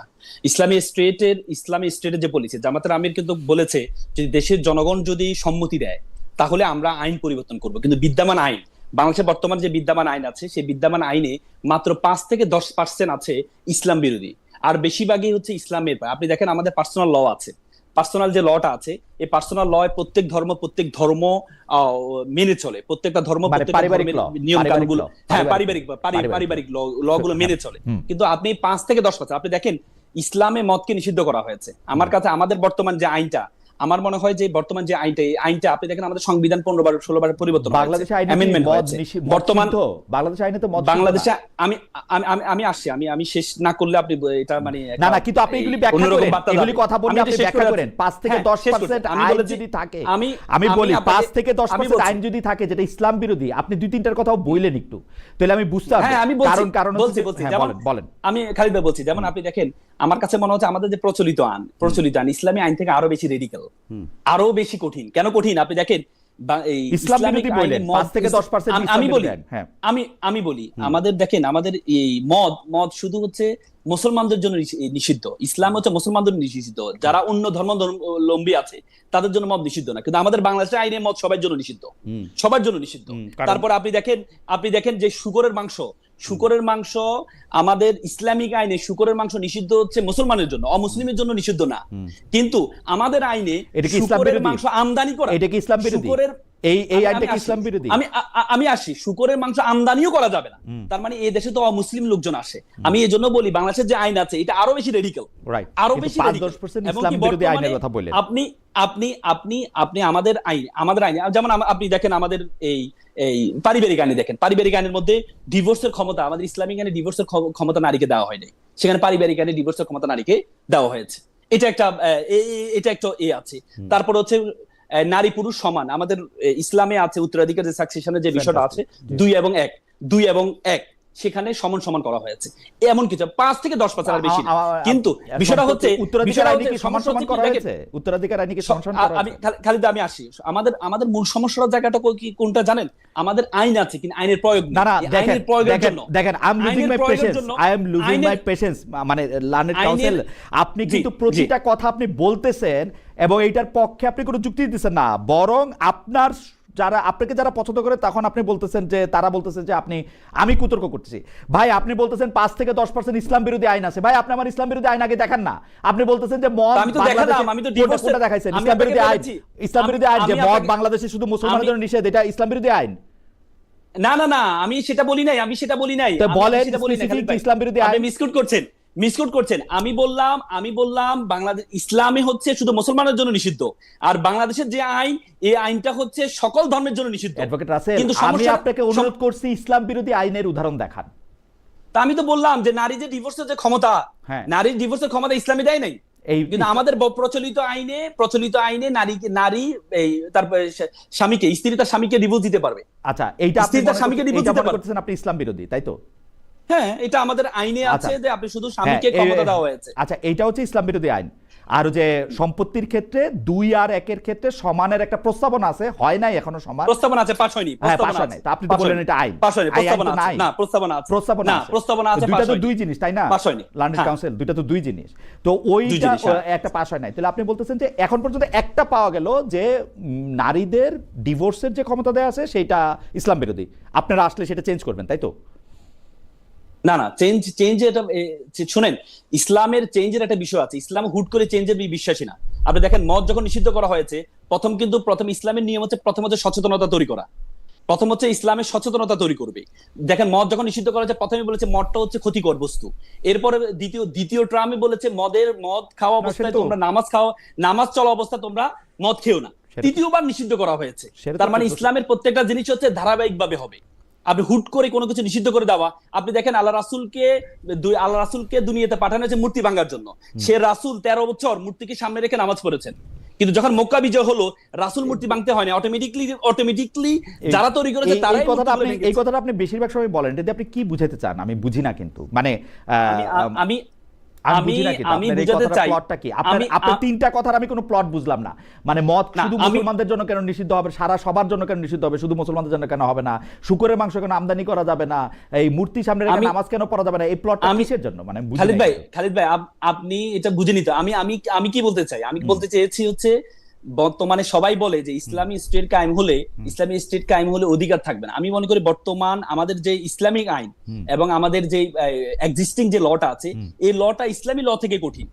যেখানে মদের বিষয়ে ইসলামী ল বলেছে শুধু মুসলমানের জন্য নিষিদ্ধ, সেখানে আমাদের আইনে শুধু মুসলমান না সকল ধর্মের জন্য নিষিদ্ধ। কিন্তু ব্যাপারটা হচ্ছে আমার জানা মতে যেই সব দেশে ইসলামিক আইন আছে সব দেশে একই অবস্থা। সৌদি আরবে সকলের জন্যই মদ নিষিদ্ধ। আপনি মদ কোথাও আমি ওইটা বলি না, সৌদি আরবে কিন্তু প্রচুর বিদেশি লোক কাজ করে। আমি শরীয়তের বিধানের কথা বলছি, কুয়েতের কথা বলতেছি, আমি কাতারের কথা বলতেছি, বাহরাইনের কথা বলতেছি, ওমানের কথা বলতেছি। আমি কোথাও মানে যেইখানে শরীয়তের বিধান আছে সেখানে শরীয়তের বিধানে অমুসলমান থাকুক আর নাই থাকুক, মদ শুকর সেগুলো নিষিদ্ধই। আমি তো সেটাই বললাম, কিন্তু শরীয়তে শুধুমাত্র মুসলমানের জন্য নিষিদ্ধ করা হয়েছে। ওকে, শরীয়তে মদ আর শুকর বিধর্মীদের জন্য নিষিদ্ধ করা হয়নি। কিন্তু আমি বলেছি যে ইসলামে আইনটা হচ্ছে আরো একটু সহজ, ফ্লেক্সিবল। কিন্তু এটাকে আমাদের এক্সিস্টিং ল আমার প্রশ্ন কিন্তু সেটা ছিল না অ্যাডভোকেট রাসেল। আমার প্রশ্ন ছিল হচ্ছে যে এক একটা জায়গায় তো এক এক রকম। আপনি যখন কোর্ট ফতোয়া দিয়ে চলবে, আপনি যখন বলতেছেন, আপনি আমার থেকে অনেক ভালো জানেন যে 4টা মাযহাবে 4 রকম বিষয়ে 8 রকম ফতোয়া আছে। এবং আপনি যদি আমরা সিয়াসিত্তা যেগুলিকে বলি সেগুলি যদি বুখারী, তিরমিজি, সুনানে আবু দাউদ এবং ইবনে মাজাহ আমি যাইটার মধ্যেই দেখি না কেন, সেগুলির মধ্যে কিন্তু প্রচুর মানে গ্রে এরিয়া আছে। তো আপনি ফতোয়া দেওয়ার জন্য, এখন ফতোয়া দিয়ে কোর্ট চলবে, এটা কি আপনাদের মাথায় আসে কিনা আমি এটা জানতে চাইছিলাম। এবং কোন ফতোয়া আপনারা একই মতো কেমনে করবেন? আমি আপনাকে বলি, ইসলামে হারামের বিষয়ে স্পেসিফিক করা আছে। ইসলামে একবারে স্পেসিফিক করা আছে কোনটা হারাম, কিন্তু হালালের বিষয়ে স্পেসিফিক করা নেই। কারণ মানে ইসলামে বেশিরভাগই হালাল, কিন্তু স্পেসিফিক করে বলা আছে কোনটা হারাম। তার মানে এই যে কয়েকটা জিনিস হারাম, ইসলাম কিন্তু এই জন্য ইউনিফাইড করা হয়েছে। ইসলামের নির্দিষ্ট জিনিসকে হারাম করা হয়েছে। এটা ইসলামের যে এক্সিস্টিং ল আছে, আপনাকে কোরআন এবং সুন্নাহ, আপনি প্রত্যেকটা জিনিস একবারে আপনার জুতাই সেলাই থেকে রাষ্ট্র পরিচালনা পর্যন্ত প্রত্যেকটা জিনিস আপনি কোরআন এবং সুন্নাহর মধ্যে পাবেন। এবং কোনটা হারাম আর কোনটা হালাল, আপনি সবকিছু পাবেন। আমার মনে হয় যে কোরআন শরীফ থেকে যদি আমরা হারাম হালাল নেই, আমাদের অনেক দ্বিধা, অনেক মতবাদী আসলে কমে যাবে। কারণ কোরআনে একদম স্পেসিফিকলি কোন 4টা বিষয় খাওয়ার ক্ষেত্রে হারাম, কোন 4টা বা 2টা বিষয় মানে সুদ ঘুষ এগুলি কিরকম করে কেমনে হারাম, কোন বিবাহ হারাম, সেগুলি ব্যাপার আসলে বলা আছে একদম স্পেসিফিকলি। আমরা নিজেরা ইন্টারপ্রেট করে তাহলে যে মাযহাব, এই আপনি ঠিকই বলছেন যে কোরআন থেকে যদি এটা নেই তাহলে এটা কমে যাবে। কিন্তু আমরা সবাইকে কোরআন হাদিস থেকে নিতে হবে, শুধু কোরআন হাদিস থেকে নিতে হবে। না, আপনি আবার হাদিস বললেন, সেটা তো আবার আরেকটা ইন্টারপ্রিটেশনের জায়গা। তাহলে আপনি আল্লাহ রাসূল বিদাহজের ভাষণে সর্বশেষ বলেছেন তারাকতু ফিকুম আমরান লান তাদুল্লু মা তামাসসাকু বিহিমা কিতাবুল্লাহ ওয়া সুন্নাতুর রাসূল। আপনার সাথে থিওলজি নিয়ে কারণ কোরআনের বিশ্লেষণ হচ্ছে হাদিস। আপনি হাদিসকে অ্যাভয়েড করার কোনো সুযোগ নাই, কোরআন এবং হাদিস। কারণ কোরআন খুব সংক্ষেপে বলা আছে, হাদিসে ব্যাখ্যা দেওয়া আছে। এর মধ্যে আপনি কোন হাদিসে ব্যাখ্যা দেওয়া আছে, আপনি কোন হাদিসগুলি মানবেন, কোন হাদিসগুলি মানবেন না, সেটা আপনি অবশ্যই সিয়াসিতার হাদিসগুলো মানবো। শুধু সিয়াসিতার হাদিসগুলি মানবেন তো? সিয়াসিতার হাদিসে অনেকখানে শুধু কোরআন মানার কথাই আছে, আপনি দেখে নিন আবার। আপনি দেখে নিন। ওকে, আপনি ভালো বলছেন। আমি একটু আসি অ্যাডভোকেট রাসেলকে অনেক ধন্যবাদ। তিনি অনেকগুলি বিষয় নিয়ে আসলে ক্লিয়ার করেছেন। আপনাদেরকে একটু বেশি সময় আজকে হয়তো রাখতে হতে পারে, কারণ অনেকগুলি বিষয় নিয়ে আপনারা কথা বলছেন। আমি দর্শকদের কাছে একটু জানতে চাইছিলাম, পোস্টাল ব্যালটে কিছু দলের প্রতীক আগে রাখা আর ধানের শীষ কিছুটা আড়ালে রাখার প্রবণতা উদ্দেশ্যমূলক বলে মনে করেন বিএনপি নেতা নজরুল ইসলাম খান। দর্শক এই অভিযোগ সঠিক করে বলে মনে করেন কিনা? শতকরা 38% দর্শক মনে করেন যে এটি সঠিক, শতকরা 62% মনে করে যে এটি সঠিক না। আমি আমি আমি আমি আমি একটু অ্যাডভোকেট সাহেব আপনার কাছে আসতে চাই। অনেকগুলি বিষয় প্রশ্ন জমে গেছে, আপনি যদি দ্রুত অ্যাড্রেস করেন। সরি, অ্যাডভোকেট রাসেলের কথার পরে একটু ডক্টর সায়েন্তের কাছে আসার পরে অনেকগুলি প্রশ্ন জমে গেছে। আপনি যদি বলেন যে বিএনপি জুলাই সনদে সরকারি দল হিসেবে রাষ্ট্রদ্রোহ সংস্কারের দফার প্রস্তাবক হিসাবে সার্বিক সিস্টেম পরিবর্তনে আনার কথা বলছে, রাষ্ট্র মেরামতের কথা বলছে, কিন্তু বিএনপির মধ্যে কি আমরা কোনো পরিবর্তন দেখছেন কিনা? নতুন রাজনীতির অংশ হিসেবে জনসমক্ষে যা তুলে ধরা হচ্ছে সেটা বিএনপি দলের মধ্যে একটা প্র্যাকটিস হচ্ছে কিনা? আমি আরেকটা প্রশ্ন আপনাকে করতে চাই, তার আগে একটা দর্শকের মন্তব্য শোনাই। ওনার নাম গিটার মামুন 7053। অ্যাডভোকেট রাসেলের সাথে এতক্ষণ তর্ক করার পর্যায়ে তিনি অনেকবারই মেসেজ পাঠিয়েছেন, খালেদ ভাই আপনি কেমন জানি দিন দিন মূর্খ হয়ে যাচ্ছেন, কিছু বুঝছেন না। কত সত্য। আমি একটু ডক্টর সায়ন্ত আপনার কাছে যেতে চাই যে আপনি একটু বলেন যে বিএনপি নিজে এগুলি মানে কিনা এই দলের মধ্যে। এনিওয়ে, আপনাদের দুজনের আলোচনাটা এতক্ষণ বেশ জমে উঠেছিল এবং আমি খুব উপভোগ করছিলাম, এবং জমে উঠেছিল বলেই হয়তো আপনি ভুলে গিয়েছিলেন আমার কথা দীর্ঘ সময়। আমি আপনাকে একটা ঠিক আছে মানে একজন গেস্টের সঙ্গে এত দীর্ঘ সময় সাধারণত বলেন না, আপনাদের জমে উঠেছিল। I enjoyed. আমি একটা ছোট্ট একটা বলি, আমি যখন পোস্ট গ্রাজুয়েশনে পড়াশোনা করি তখন আমার একজন সহপাঠী ছিলেন, তো ওনাকে টিচার যখন প্রশ্ন করতেন সেই প্রশ্নের স্পন্টেনিয়াস উত্তর দিতেন ফাম্বলিং ছাড়া। তো ওই টিচার পরে বলছিলেন যে তোমার বলার স্টাইল খুব ভালো বলো, তোমাকে টিচার যদি তোমার এই মনোযোগী না হয় তোমার অ্যান্সারের প্রতি, তাহলে তুমি খুব ভালো নম্বর পেয়ে পাশ করবে, আর যদি শিক্ষক একটু মনোযোগ দিয়ে শুনে তাহলে তুমি প্রতি পরীক্ষায় ফেল করবে। এখন ধরেন আপনি অ্যাডভোকেট রাসেলকে জিজ্ঞেস করেছিলেন দুর্নীতি নিয়ে জামায়াতের পজিশন বিএনপির সঙ্গে যখন ছিল, বলল যে প্রতিবাদ করতে না পারলে যে ঘৃণা করার যেই বিষয়টা ইসলামে আছে তারা ঘৃণা করেছে এবং নিজেরা করে নাই। আপনি দেখেন যে 5টা বছর জামায়াত ইসলাম বিএনপির সঙ্গে ছিল, তারা মন্ত্রণালয়ের 2টা গুরুত্বপূর্ণ মন্ত্রণালয়ের মন্ত্রী ছিলেন। তারা বলতে চান যে তাদের নামে কোনো দুর্নীতি নাই, তা ব্যক্তিগতভাবে খুঁজে পায় নাই, সুতরাং তারা ঠিক ছিলেন। মানলাম ব্যক্তিগতভাবে তারা ছিলেন। বিএনপি মহাসচিব মির্জা ফখরুল ইসলাম আলমগীরের নামে তো কোনো দুর্নীতির অভিযোগ পর্যন্ত ওঠে নাই, ঠিক ছিলেন। তারেক রহমানের নামে এত অভিযোগ উঠেছে, তারপরেও তো 111 সরকার এবং পরবর্তীতে আওয়ামী লীগ সরকার তন্ন তন্ন করে খুঁজে হাওয়া ভবন কেন্দ্রিক একটা দুর্নীতি হয়ই নাই ডক্টর শান্ত।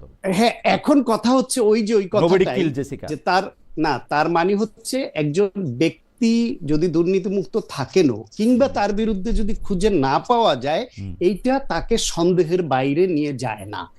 জামায়াত ইসলামের মন্ত্রীরা তারা 5 বছরের মধ্যে কোনো একদিন আনুষ্ঠানিক বা অনানুষ্ঠানিকভাবে বিএনপিকে ওয়ার্ন করে নাই যে আপনারা যদি আপনাদের সরকার চলার সময় যদি এইরকম দুর্নীতি চলে তাহলে আমাদের পক্ষে আপনাদের সঙ্গে এই সরকারে থাকা সম্ভব হবে না, কারণ মন্ত্রিত্বের লোভ তারা বলে নাই। এক না, উনি অ্যাডভোকেট রাসেল কিন্তু ব্যাখ্যা দিয়েছেন যে এই সময় সরকারের সঙ্গে থাকাটা দরকার ছিল। আমি ওই কথাটা আসছি যে সরকার টিকতো না। আমি বলছি বিএনপির সঙ্গে 2001 সালের নির্বাচনে জোট হয় জামাত ইসলামের। ম্যাডাম খালেদা জিয়া যে ওয়ার্ড দিতেন কাউকে, তিনি সেই কথা রক্ষা করতেন, প্রতিশ্রুতি কখনো ভঙ্গ করতেন না। শুধুমাত্র সে কারণে 2/3 মেজরিটি বিএনপি এককভাবে পাওয়ার পরেও জামায়াত ইসলামের 2জন গুরুত্বপূর্ণ নেতাকে 2টা গুরুত্বপূর্ণ মন্ত্রণালয় দিয়েছেন, যেহেতু নির্বাচন করার আগে তাদের কথা দিয়েছেন এবং জোট করেছেন সেজন্য। এবং জামায়াতের 2জন নেতা মন্ত্রী কেন, পুরা জামাত যদি ওই সরকার থেকে চলে যায়, সমর্থন প্রত্যাহার করে, তাহলে বিএনপি তো একাই 2/3 মেজরিটি ছিল 2001 এর নির্বাচনে, আপনি নিশ্চয়ই জানেন। তো জামাত চলে গেলে সেই সরকার চলবে না, দেশের স্বার্থে বিএনপির সঙ্গে সরকার না, এটা তো হয় না। না, কিন্তু হ্যাঁ, বিশৃঙ্খলা তৈরিতে বাংলাদেশে জামাত ওস্তাদ সেটা আমরা জানি, আওয়ামী লীগ ওস্তাদ সেটা আমরা জানি, সেই জন্য করেছেন। আরেকটা বলি, আওয়ামী লীগ সরকারের সময় ঠিক জামাতের এই বয়ানটার মতো একটা বয়ান আওয়ামী লীগের কোনো নেতা কারো ব্যাপারে দিতেন। মতিয়া চৌধুরীর ব্যাপারে বলা হতো উনি খুবই সৎ। আমি বলতাম হ্যাঁ, উনি হতে পারে ফাইন্যান্সিয়ালি সৎ, উনি অনেক সম্পদের মালিক হন নাই, ব্যক্তিগতভাবে চুরি করেন নাই, কিন্তু উনি তো রাতের ভোটে এমপি হয়েছেন। ওনার সরকার তো এরকম পলিসি মেক করে এদেশ থেকে গণতন্ত্র হত্যা করেছে। ওনার সরকার তো ব্যাপকভাবে দুর্নীতি এবং টাকা পাচার করছে, একটা শব্দ তো করছে না, একটা প্রতিবাদ তো করছে না, সুতরাং ওনাকে আমি সৎ মানতে রাজি না। ঠিক একইভাবে জামায়াত ইসলাম সরকারে ছিল, বিএনপির যা যা দায় আছে সব দায় জামাত ইসলামেরও আছে, কারণ তারা ক্ষমতায় থাকতে একটা শব্দও করে নাই। এবং একটা গোটা সিস্টেমে যখন কোনো না কোনো পার্সেন্টেজ করাপশন থাকে, 2টা মন্ত্রণালয় আইসোলেটলি করাপশন মুক্ত থাকতে পারে না। ব্যক্তিগতভাবে সেই মন্ত্রী 2 টাকা না খাইতে পারে, তার অধস্তন খেয়েছে, তার নিজের নিয়োগ দেওয়া লোক খেয়েছে, তার পিএস খেয়েছে, কেউ না কেউ খেয়েছে। কারণ গোটা দেশের সিস্টেমটা যখন করাপশনের সিস্টেমের মধ্যে যদি থাকে ঢুকে যায়, তাহলে সেটা এইটা যেই আমি সরকারের আপনার সাথে- সময়, এটা আমি আপনার সেখানে সাথে তো একমত। হতে পারে না। এটা আমি সুতরাং আপনার সাথে ওই যে আপনি যদি মনোযোগ দিয়ে শোনেন তাহলে দেখবেন যে পাশ করা কঠিন হয়ে যায়, এরকম সব বক্তব্য আসছে। এবার বলি বিএনপির পরিবর্তন নিয়ে। বিএনপির পরিবর্তন হচ্ছে ওইখানে একটা দলের শীর্ষ নেতৃত্বকে তার ফলোয়াররা, অন্য নেতারা ফলো করেন। তারেক রহমানের তার যে বক্তৃতা, তার যে গঠনমূলক আলোচনা, তার যে ইনক্লুসিভনেসের যে কথা তিনি বলেন, তার যে প্রতিহিংসার বাইরে আসা, ম্যাডাম খালেদা জিয়ার যে এরকম ইনক্লুসিভ রাজনীতি, প্রতিহিংসা পরায়ণ না হয় সবকিছু করতেন, সেইটা তার নেতাদের মধ্যে পজিটিভ একটা ভাইব তৈরি করে, যেটা তারেক রহমানের এই পজিশনের কারণে তারেক রহমানকে 2-4 বছর 5 বছর আগেও যারা খুব কঠোর ভাষায় সমালোচনা করতেন, তারাও এখন বলছেন যে তার রাজনৈতিক ম্যাচুরিটি, প্রজ্ঞা এবং অনেক পরিবর্তন তার মধ্যে তারা লক্ষ্য করছেন। ফলে এইটা শীর্ষ নেতার এই পজিটিভ পরিবর্তনটা দলের পজিটিভ পরিবর্তনে একটা প্রভাব ফেলে। 1, 2 হইল বিএনপিতে অতীতে আপনি কখনোই এত সংখ্যক নেতার বিরুদ্ধে শাস্তিমূলক ব্যবস্থা নিতে দেখেননি, যেটা এবার করেছে, নিশ্চয়ই খারাপ কাজ করেছে, না করলে ব্যবস্থা, এই শাস্তিমূলক ব্যবস্থা নিবে কেন? কিন্তু একবারেই তো পুরোপুরি আপনার যে অনিয়ম, তার মানে আপনি বলছেন যে পরিবর্তনের চেষ্টাটা অব্যাহত আছে। আপনি এখনো অনেক অগ্রহণযোগ্য বিষয় আছে এবং আমার প্রত্যাশা থাকবে যে এই যে প্রক্রিয়াটা নিজেদের শুধরে নেবার, এটা যেন অব্যাহত থাকে এবং আরো যাতে স্ট্রিক্ট হয় শীর্ষ নেতৃত্ব, তাহলে বিএনপির মধ্যে। কারণ বাংলাদেশের ভবিষ্যৎ এবং বর্তমান আমি বিএনপির বাইরে অন্য কারো হাতে নিরাপদ মনে করি না বলে আমি মনে করি তারেক রহমান এবং বিএনপি ফেল করা মানে বাংলাদেশ ফেল করা। সুতরাং তাদের যা যা অগ্রহণযোগ্য আছে সেখান থেকে তাদেরকে বেরিয়ে আসতেই হবে। আমি ডক্টর সায়ন্ত আপনাকে দ্বিতীয় প্রশ্ন করার আগে আমি একটু দর্শকদের মতামত একটু বলতে চাই, যে কারণ আমার এবং অ্যাডভোকেট রাসেলের কথায় কিছু সংখ্যক মানে ভুল বোঝাবুঝি হয়তো সৃষ্টি হয়েছে, সেগুলো আমি একটু বলি। খালেদ ভাই, কোরআন ও হাদিস নিয়ে কথা বলার সময় সাবধান থাকেন। রেদওয়ান আহমেদ বলতেছেন এমন কথা বললেন না যাতে ঈমান না থাকে। ভাই, আমার ঈমান আছে কি না আছে সেই বিবেচনা ভার আপনাকে আল্লাহ দেয় নাই, কেউই দেয় নাই দুনিয়াতে, বিশ্বাস করেন দেয় নাই, আবার পড়েন বই খাতা। 2 হচ্ছে খালেদ মহিউদ্দিন বলছে শুধু কোরআন মানলেই হবে, কিন্তু প্রশ্ন হলো কোরআনে তো নামাজের কথা বলা আছে, কিন্তু নামাজ কীভাবে পড়তে হবে এটা কোরআনে বলা হয়েছে, তা হাদিস অবশ্যই পড়তে হবে। না, আমি এই কথা কখনোই বলি না যে শুধু কোরআন পড়তে হবে। আমি বলছি, আমি অ্যাডভোকেট রাসেলের বক্তব্যের সাথে একমত, কোরআনে একদম স্পষ্ট বলা আছে কোনটা হারাম কোনটা হালাল, সেইভাবে আসলে সেইটা মানতে হবে এবং সেই মানলে যাদের মধ্যে থেকে একটু পার্থক্য আছে তাদের সবার এক জায়গায় চলে আসতে হবে। Correct me if I am wrong advocate Rasel, লোকজনকে আলাদা আলাদা থেকে একসাথে আনতে হলে কোরআন প্রসঙ্গে তিনি এই কথা বলছেন, পাশাপাশি এই কথাও তিনি বলছেন যে হাদিসও মানতে হবে। আমি বলছি কোন হাদিসগুলি মানা যাবে মানা যাবে না, তিনি বলছেন যে সিয়াসিত্তা বলে যে 6টা হাদিস আমরা চিনি সেই হাদিসগুলি আমাদের মানতে হবে। আমি তাদেরকে বলছি যে হাদিসের মধ্যে তো আসলে এরকম হাদিসও আমরা এরকম দেখি যে ওইটার মধ্যে শুধু কোরআন মানার কথা আছে। আমরা এটার এই প্রসঙ্গে তার মতামত শুনতে ছিলাম। যাই হোক, এইটা নিয়ে নিশ্চয়ই আবার যদি যখন অ্যাডভোকেট রাসেল বলবেন তখন বলবেন, অন দ্য পয়েন্টে হ্যাঁ, অ্যাডভোকেট রাসেল যখন বলবেন তখন বলবেন। আমি অ্যাডভোকেট রাসেলের কাছে আসবো, কিন্তু আমি জনাব সায়ন্তের কাছে এই গণভোট নিয়ে একটা প্রশ্ন করতে চাই, যে মূলত বিএনপি রাজি না হওয়ায় কিন্তু ইউনূস সরকার গণভোটটা আগে দিতে পারে নাই, একই দিনে দিতে হয়েছে। কিন্তু এই গণভোটটা নিয়ে বিএনপির কোনো অবস্থান আমরা স্পষ্ট দেখি না। বিএনপি কেমন জানি এই ক্ষেত্রে জামাত ইসলামের মতো কথা বলে, কিরকম জানেন, আমরা তো না ভোট দেওয়ার কোনো সুযোগ নাই। আরে বাবা, আপনি যদি মনে করেন এটাতে আপনি সাইন করছেন, আপনি বলেন হ্যাঁ ভোট দেন, আপনি না ভোট দেওয়ার সুযোগ নাই, আপনি এটা দিবেন কি দিবেন এটা জানি না। এদিকে আবার সরকার কেন প্রচারণা করে সেটাতে আবার কারো কারো এটা নিন্দামন্দ দেখতে পাই। সরকারের একটা সংস্কার, সরকারের একটা ইয়ার মধ্যে ছিল, ওইটা প্রচারণা করবে না। মানে ধরেন বিশ্বের সর্বশ্রেষ্ঠ গণতন্ত্র যদি আমরা ধরে নিই যেসব দেশে আছে, এই পশ্চিমা দেশগুলিতে বা আমেরিকাতে বা ভারতে, তারা কি তাদের এজেন্ডাটা বাস্তবায়নের জন্য জনগণের বলবে না? এটা তো কি অন্যায় হলো, আমি জিনিসটা বুঝি না। কিন্তু ডক্টর সায়ন্ত, আপনি মানে বিএনপির পজিশনটা আপনি বুঝেন কিনা যে গণভোটে এটা দুইটা পার্ট। একটা হচ্ছে গণভোটে বিএনপির অবস্থান, আর একটা হচ্ছে সরকার হ্যাঁ ভোটের পক্ষে যে প্রচারণা চালাচ্ছে সেটা ঠিক করছে কিনা। প্রথমে আমি ছোট করে হ্যাঁ ভোটের সরকারের প্রচারণার অবস্থান নিয়ে বলি, এটা ঠিক করছে না। সরকার প্রচারণা করবে, সকলকে বলবে যে আপনারা গণভোটে অংশ নেন এবং গণভোটে আপনারা বুঝে আপনার যে আকাঙ্ক্ষা সেটা আপনি ভোটের মাধ্যমে ব্যক্ত করেন। সরকার এইখানে গণভোটে হ্যাঁ বা, যেহেতু আপনি হ্যাঁ বা না রেখেছেন, সেই হ্যাঁ বা নাতে যদি সরকার একটা পক্ষ নেয় আর কোন রাজনৈতিক দল ওই পক্ষ নেয়, তখন মনে হবে সরকার এবং এই রাজনৈতিক দলগুলা একপাক্ষিক হয়ে ডক্টর শান্ত, গেছে। আমি গণভোটের একটা ছোট্ট উদাহরণ আপনার সামনে রাখি। ব্রেক্সিট হবে কি হবে না, এই প্রসঙ্গে ব্রিটেনের সেই সময়কার প্রধানমন্ত্রী জনাব ক্যামেরন, তিনি ছিলেন হচ্ছে টরি পার্টির নেতা, মানে কনজারভেটিভ পার্টির নেতা। তিনি বলতেছিলেন যে ব্রেক্সিটটা আসলে দরকার নাই, আমরা ইউরোপীয় ইউনিয়নে থাকি, কিন্তু এবং সেইটার পক্ষে কিন্তু তিনি প্রচারণাও চালাইতেছিলেন। কিন্তু যে জনগণ যেই দেখা গেল যে গণভোটে ব্রেক্সিটের পক্ষে রায় দিছে, ক্যামেরন পদত্যাগ করলেন, তার কিন্তু সংখ্যাগরিষ্ঠতার অভাব ছিল না। এটা তো তিনি করতেই পারেন, এটা তার এজেন্ডা। এটা ডক্টর ইউনূসের এজেন্ডা হচ্ছে সংস্কার। আমি না পারেন না, আমি বলি আপনাকে, আপনি ভালো বলেছেন উদাহরণ, ওই উদাহরণ টেনে। বাংলাদেশে এর আগেও যে 3টা গণভোট হয়েছে, জিয়াউর রহমানের সময় একটা, হোসেন মোহাম্মদ এরশাদের সময় একটা, এবং এই সংসদীয় পার্লামেন্টারি সিস্টেমে আসার সময় খালেদা জিয়ার সময় একটা। ওই সময়ও কিন্তু সরকার হের পক্ষে প্রচারণা চালিয়েছে। শুধু ব্রিটেনের উদাহরণ অত দূরে যাওয়ার দরকার নাই। কেন চালিয়েছে? তখন সরকার ওই অবস্থা নিয়ে শুধু হ্যানা ভোট দিয়েছে। তখন যদি কোনো রাজনৈতিক দলের বিরুদ্ধে দাঁড়িয়েছে যারা, তাদের সঙ্গে সরকারের পজিশনের ফাইট হয়েছে। কিন্তু এইখানে একটা জাতীয় নির্বাচন হচ্ছে, সেই জাতীয় নির্বাচনে মানুষ মার্কায় ভোট দিবে, একই সঙ্গে হ্যানা ভোট হচ্ছে।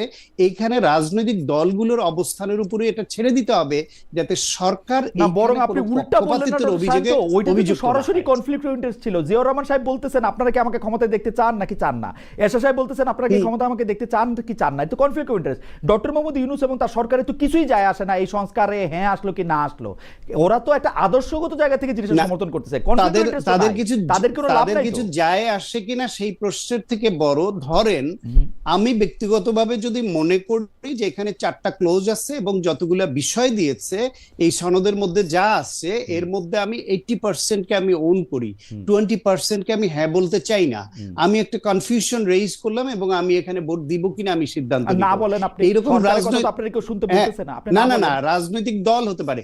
কিন্তু সমস্যাটা হচ্ছে, ধরেন আজকে সরকার যখন এই পজিশন নিয়ে নেয় যে আপনারা হ্যার পক্ষে ভোট দিবেন, তখন ধরেন এইখানে যদি এনসিপি নায়ের পক্ষে তাদের অবস্থান থাকে, তারা প্রকাশ্যে তখন এই না বলার অধিকারটা হারায় এই জন্য যে তাহলে সরকারের বিরুদ্ধে তাদের অবস্থান নেওয়া হয়ে যায় এবং অন্য দলগুলো সরকারের প্যারালালে চলে আসে। পাবলিকের মধ্যে একটা রং মেসেজ যাবে যে তাহলে বিএনপি, সরকার, জামাত এরা এক লাইনে, এরকম তো আলাদা হয়ে যাবে। আমরা বলতে কথাই ছিল না ডক্টর শান্ত, এরকম তো কথাই ছিল না। কথা ছিল যে জুলাই সনদটার ব্যাপারে যারা সাইন করবে তারা এটা মেনে নিবে। তো আপনারা জুলাই সনদে সাইন করছেন, আপনারা এটাকে হের পক্ষে আপনারা বলেন, আপনারা বলেন, সরকার বলুন, সবাই বলুন। হের পক্ষে তো বলবে, বিএনপির অবস্থান বিএনপি স্পষ্ট করেছে। বিএনপি বলেছে তারা না, বিএনপি বলেছে এইটা যে এইখানে জুলাই সনদে যা আছে তার সবগুলোর সঙ্গে বিএনপি একমত নয়। তারা এইখানে তাদের অনেকগুলো নোট অফ ডিসেন্ট আছে, ফলে তাদের এইখানে একটা সেকি অবস্থান আছে। কিন্তু যেহেতু এর মেজরিটির সঙ্গে তারা একমত, সেই জন্য তারাও হ্যাঁ ভোটের পক্ষে, না বলার সুযোগ নেই ওই কারণে বলছে। কিন্তু তারা এইটাও এখন পর্যন্ত ম্যানিফেস্টোতে না আসলেও তারা বক্তব্য স্পষ্ট করেছে যে বিএনপিকে জনগণ যদি ম্যান্ডেট দেয়, তাহলে জনগণ যাতে বিএনপির এই অবস্থান জেনেই ম্যান্ডেটটা দেয় যে বিএনপি রাষ্ট্র মেরামতের যে 31 দফা প্রকাশ করেছে আগে, এই 31 দফার মধ্যে যতগুলা জুলাই সনদের সঙ্গে ম্যাচ করবে, এই কমন বিষয়গুলোর বাস্তবায়ন তারা আগে করবে। তার পরবর্তী পর্যায়ে জুলাই সনদের অন্য বিষয়গুলা, এবং তারপরে তারা বিবেচনায় নিবে যেখানে তারা নোট অফ ডিসেন্ট দিয়েছে সময়ের প্রেক্ষিতে সেগুলোর বাস্তবায়ন করবে কি করবে। আমার মনে হয় ডক্টর শান্তের বক্তব্য ঠিক আছে। ইএমকে টেকনোলজি 4492 উনি বলেছেন, Khaled, let doctors do their jobs, let Islamic scholars do their job, there needs lots of research to give speech on this subject. Right, কিন্তু ভাই আমি জনগণ হিসাবে জানতে চাই, 5টা ইসলামিক স্কলার যাদের সবাই আমি শ্রদ্ধা করি, তারা যদি 5 রকম বলে, তাহলে কোন রকম ভাবে আমি শাসিত হব সেটা জানার অধিকার আমার আছে। এটা ডাক্তারের কাজ, ডাক্তারের, ইসলামিক স্কলারের কাজ ইসলামিক স্কলারের, ব্যাপারটা এরকম না। আপনিও একটু চিন্তা করে দেখেন। যাই হোক, আমি একটু অ্যাডভোকেট রাসেলের কাছে আসি। অ্যাডভোকেট রাসেল, বাহরাইন ও কুয়েতের মতো সৌদি আরবে হাজার হাজার পোস্টাল ব্যালট আছে নাকি যেখানে জামায়াত সংশ্লিষ্টতার মাধ্যমে নিয়ন্ত্রণ করা হচ্ছে, এমন অভিযোগ, এমন ভিডিও সামনে আসছে। প্রবাসে যাওয়া পোস্টাল ব্যালট জামায়াতের প্রতীক নাকি সুবিধাজনক স্থানে, এসব নিয়ে বিএনপি নির্বাচন কমিশনে গিয়ে অফিসিয়ালি অভিযোগ জানিয়ে আসছে। মানে আপনি কি মনে করেন আমরা বিখ্যাত সাংবাদিক জুলকারনাইন সায়ের বাইরের একটা মানে মানে ভাইরালও একটা ভিডিওর মাধ্যমে এগুলি আমরা জানতেও পারছি। আপনি এইটা নিয়ে আসলে কি বলবেন, যে ইজ ইট মানে এটা আপনার চোখে পড়ছে কিনা, জামাত ইসলামী এইটাকে ঠিকমতো হ্যান্ডেল করতেছে কিনা? আমি এটাতে আসি তার আগে বিষয়টা হচ্ছে, আপনি যখন প্রশ্ন করেছেন, আমি তো ছোট মানুষ, আমার প্রশ্নের উপরে প্রশ্ন, প্রশ্নের উপরে প্রশ্ন, মানে প্রশ্নগুলো যখন বেশি হয়, ঠিক আছে আপনি বলেন, ঠিক আছে আপনি বলেন। শাহিন্ত ভাই যখন বলে তখন ফুল কথাটা বলার সুযোগ হয়, কিন্তু আমি কিন্তু ফুল কথাটা বলার সুযোগ পাই না, যেহেতু উনি সম্মানিত মানুষ, এই জন্য আপনি ওনাকে ফুল কথা বলার সুযোগ দেন। কিন্তু ব্যাপারটা হচ্ছে, এরশাদ যখন কথা বলে, এরশাদ একবার একটা বক্তব্য আমি শুনেছিলাম, উনি কুমিল্লাতে একটা ভাষণ দিচ্ছিলেন যে আপনারা সবাই গরু, আপনারা সবাই ছাগল, এর মধ্যে বিদ্যুৎ চলে গেছে, মাইক বন্ধ হয়ে গেছে। মানে সে বলতে চাইছিল ঘরে ঘরে পালন করবেন, কিন্তু পুরো কথাটা শোনে নাই। তো না শোনার কারণে মানুষ খুব খেটে গেছে যে আমরা গরু, আমরা ছাগল।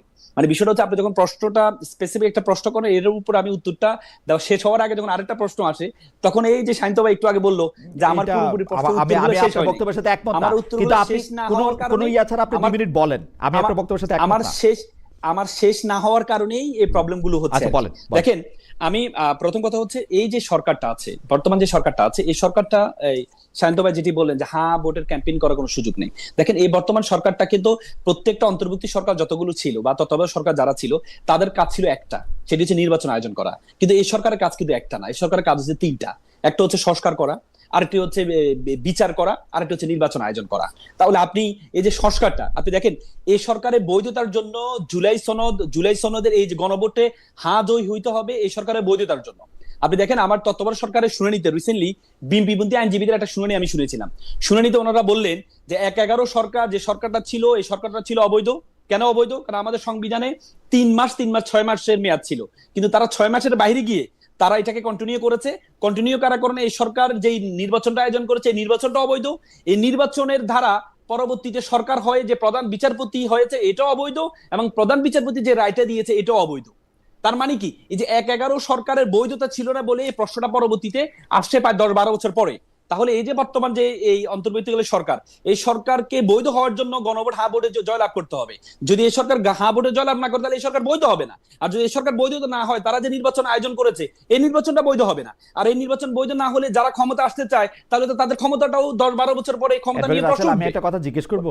জি জি জি, প্রথম কথা হলো যে আপনি আমারে পরিষ্কার করেন, আজকে আপনার কথা না শুনে আমি যাব না, কারণ এটা হচ্ছে যে এইটা হচ্ছে যে আপনার মানে একটা ফ্রেমিং হয় যে আমি প্রশ্নের উপর প্রশ্ন করি, কিন্তু আপনি খেয়াল করেন আবার শুনে দেখেন আমি নতুন প্রশ্ন একটাও করি নাই।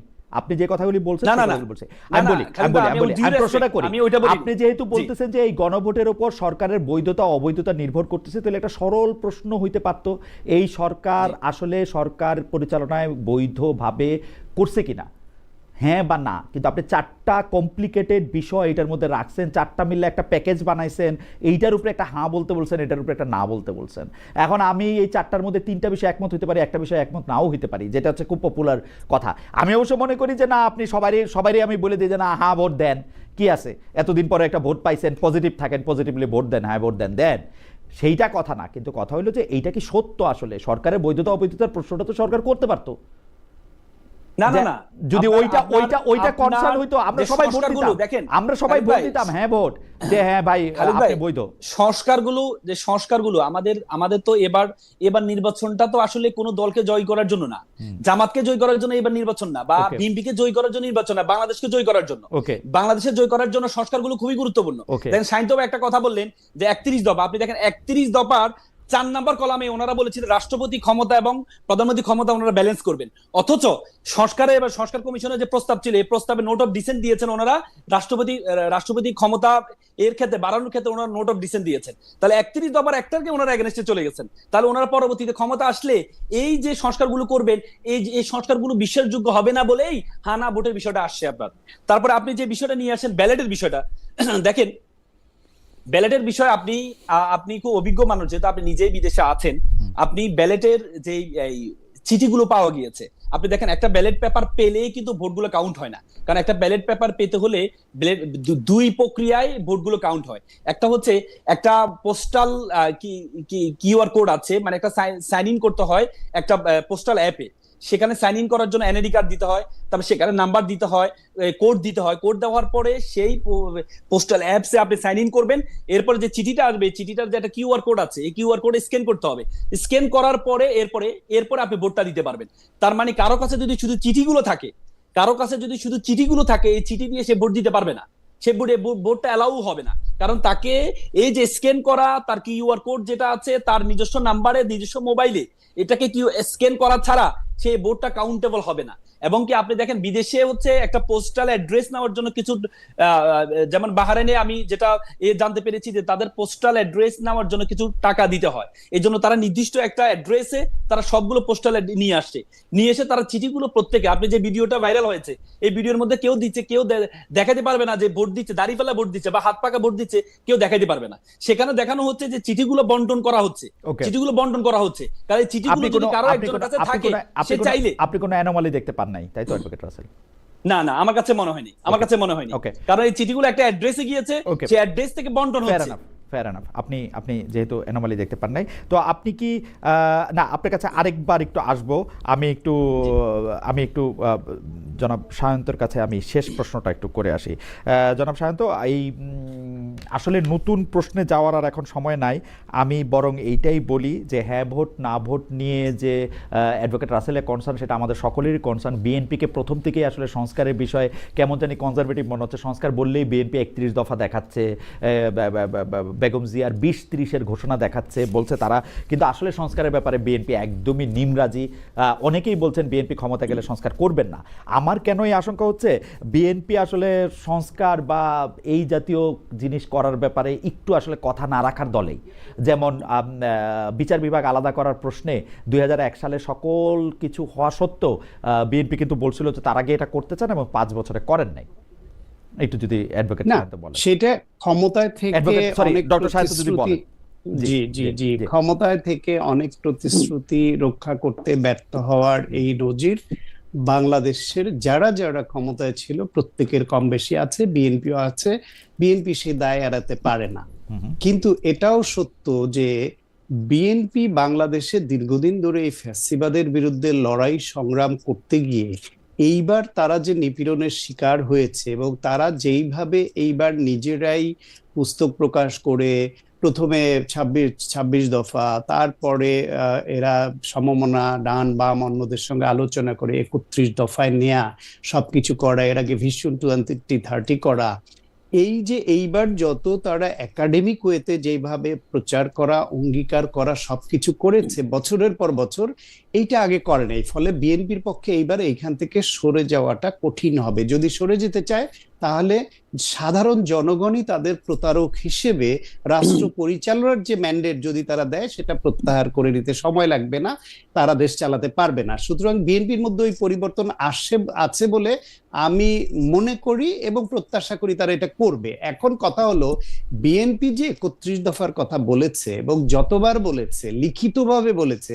বাংলাদেশে বিএনপি ছাড়া আর কোনো একটি দলও তো সেটি করেনি। সুতরাং বিএনপি এক্ষেত্রে এগিয়ে আছে, তারা সংস্কারের বিপক্ষে। এইটা তাদেরকে অন্যায়ভাবে আক্রমণ করার একটা হাতিয়ার ছাড়া আর কিছু না। এখন আপনি যে সন্দেহ পোষণ করছেন যে ক্ষমতায় এসে তারা রাখবে কি রাখবে না, ক্ষমতায় এসে অতীতে তো বাংলাদেশে যারা যখন ছিল সবারই আছে। জামাত ইসলামের যে 2জন মন্ত্রী ছিল তাদের বিরুদ্ধে আমরা এতক্ষণ আলোচনা করেছি, তাদের বিরুদ্ধে আছে, বিএনপির বিরুদ্ধে আছে। জামাত ইসলামের বিরুদ্ধে কেমনে থাকলো আপনি জানেন সায়ন্ত? জামাত ইসলামের বিরুদ্ধে কেমনে থাকলো? মানে দুই মন্ত্রী আর প্রধানমন্ত্রী তো এক কথা না। প্রধানমন্ত্রী হচ্ছে, বাংলাদেশ হচ্ছে প্রধানমন্ত্রী শাসিত সরকার। আমি আপনাকে বলি ছোট ছোট উদাহরণ, কিন্তু আপনাকে আছে বুঝতে পারবেন যে প্রত্যেকটা রাজনৈতিক দল তার স্বার্থের বাইরে যেতে চায় না। দলীয় স্বার্থটা আগে চিন্তা করে, তারপর রাষ্ট্র এবং নেশনের স্বার্থ চিন্তা করে। আমি এই ঠিক গতকালই রাসেলের সঙ্গে একটা অনুষ্ঠানে ছিলাম, এই উদাহরণটা দিয়েছিলাম যে 2008 সালের নির্বাচনে বিএনপি যে নমিনেশনটা দিবে, সেখানে বিএনপিকে বাধ্য করেছিল আলী আহসান মোহাম্মদ মুজাহিদ ফরিদপুরের একটি আসন তাকে দেবার জন্য, যেখানে তার জামানত বাজেয়াপ্ত হয়েছিল। এবং কখনোই এখানে জামানত রক্ষা করবার মতো ভোটের অধিকারী জামাত না। ওই আসনটা কামাল ইবনে ইউসুফের 3 পুরুষ ধরে তারা ওইখানে নির্বাচিত হওয়া পরিবার। তো সেই অবস্থা, ওই দলীয় স্বার্থ, সে ভাবেনি যে জোট কি করে উপকৃত হবে, দলকে তার রাষ্ট্র পরিচালনায় কি করে অ্যাডভান্টেজ পাবে। ঠিক আছে, মানে এইভাবে এই ছোট থেকে উদাহরণটা বড় আমার শুরু খুব- করে রাষ্ট্র পরিচালনায় যখন আসলো, আমার খুব লাকসই লাগলো না, কারণ আপনি কি লাগলো, বলতে চাচ্ছেন, আপনার আপনি কি বলতে না চাচ্ছেন লাগতে জনাব পারে। মুজাহিদ ইচ্ছা করে আত্মহত্যা করতে সেখানে গেছে? মানে জনাব মুজাহিদও তো একজন ভেটারেন পলিটিশিয়ান, তারও তো একটা আন্দাজ থাকা দরকার। সে জানতো যে সেবার আওয়ামী লীগের এত দুরবস্থা, সেখানে সে নির্বাচনে পরাজিত হলেও পরে সে কোটায় মন্ত্রী না কিন্তু ওই হলেও জায়গা সে থেকে তার ওইখানে ইলেকশন করাটা খুব দরকার। অঘোষিত এমপি থাকবে। কেন দরকার? একজন মানুষ তার পরিবার পুরুষানুক্রমে বছরের পর বছর অত্যন্ত জনপ্রিয়তার সঙ্গে নির্বাচিত হচ্ছে, সে দলকে জোটকে জিম্মি করে নেওয়াটা এটা তার স্বার্থ। এটা জিম্মি করে নিছে না বিএনপি নেতৃবৃন্দের মনে হয়েছে যে চৌধুরী কামাল ইবনে ইউসুফের জিম্মি করে, আমি নিজে দায়িত্ব নিয়ে আপনাকে বলছি, জিম্মি করে নিয়েছে।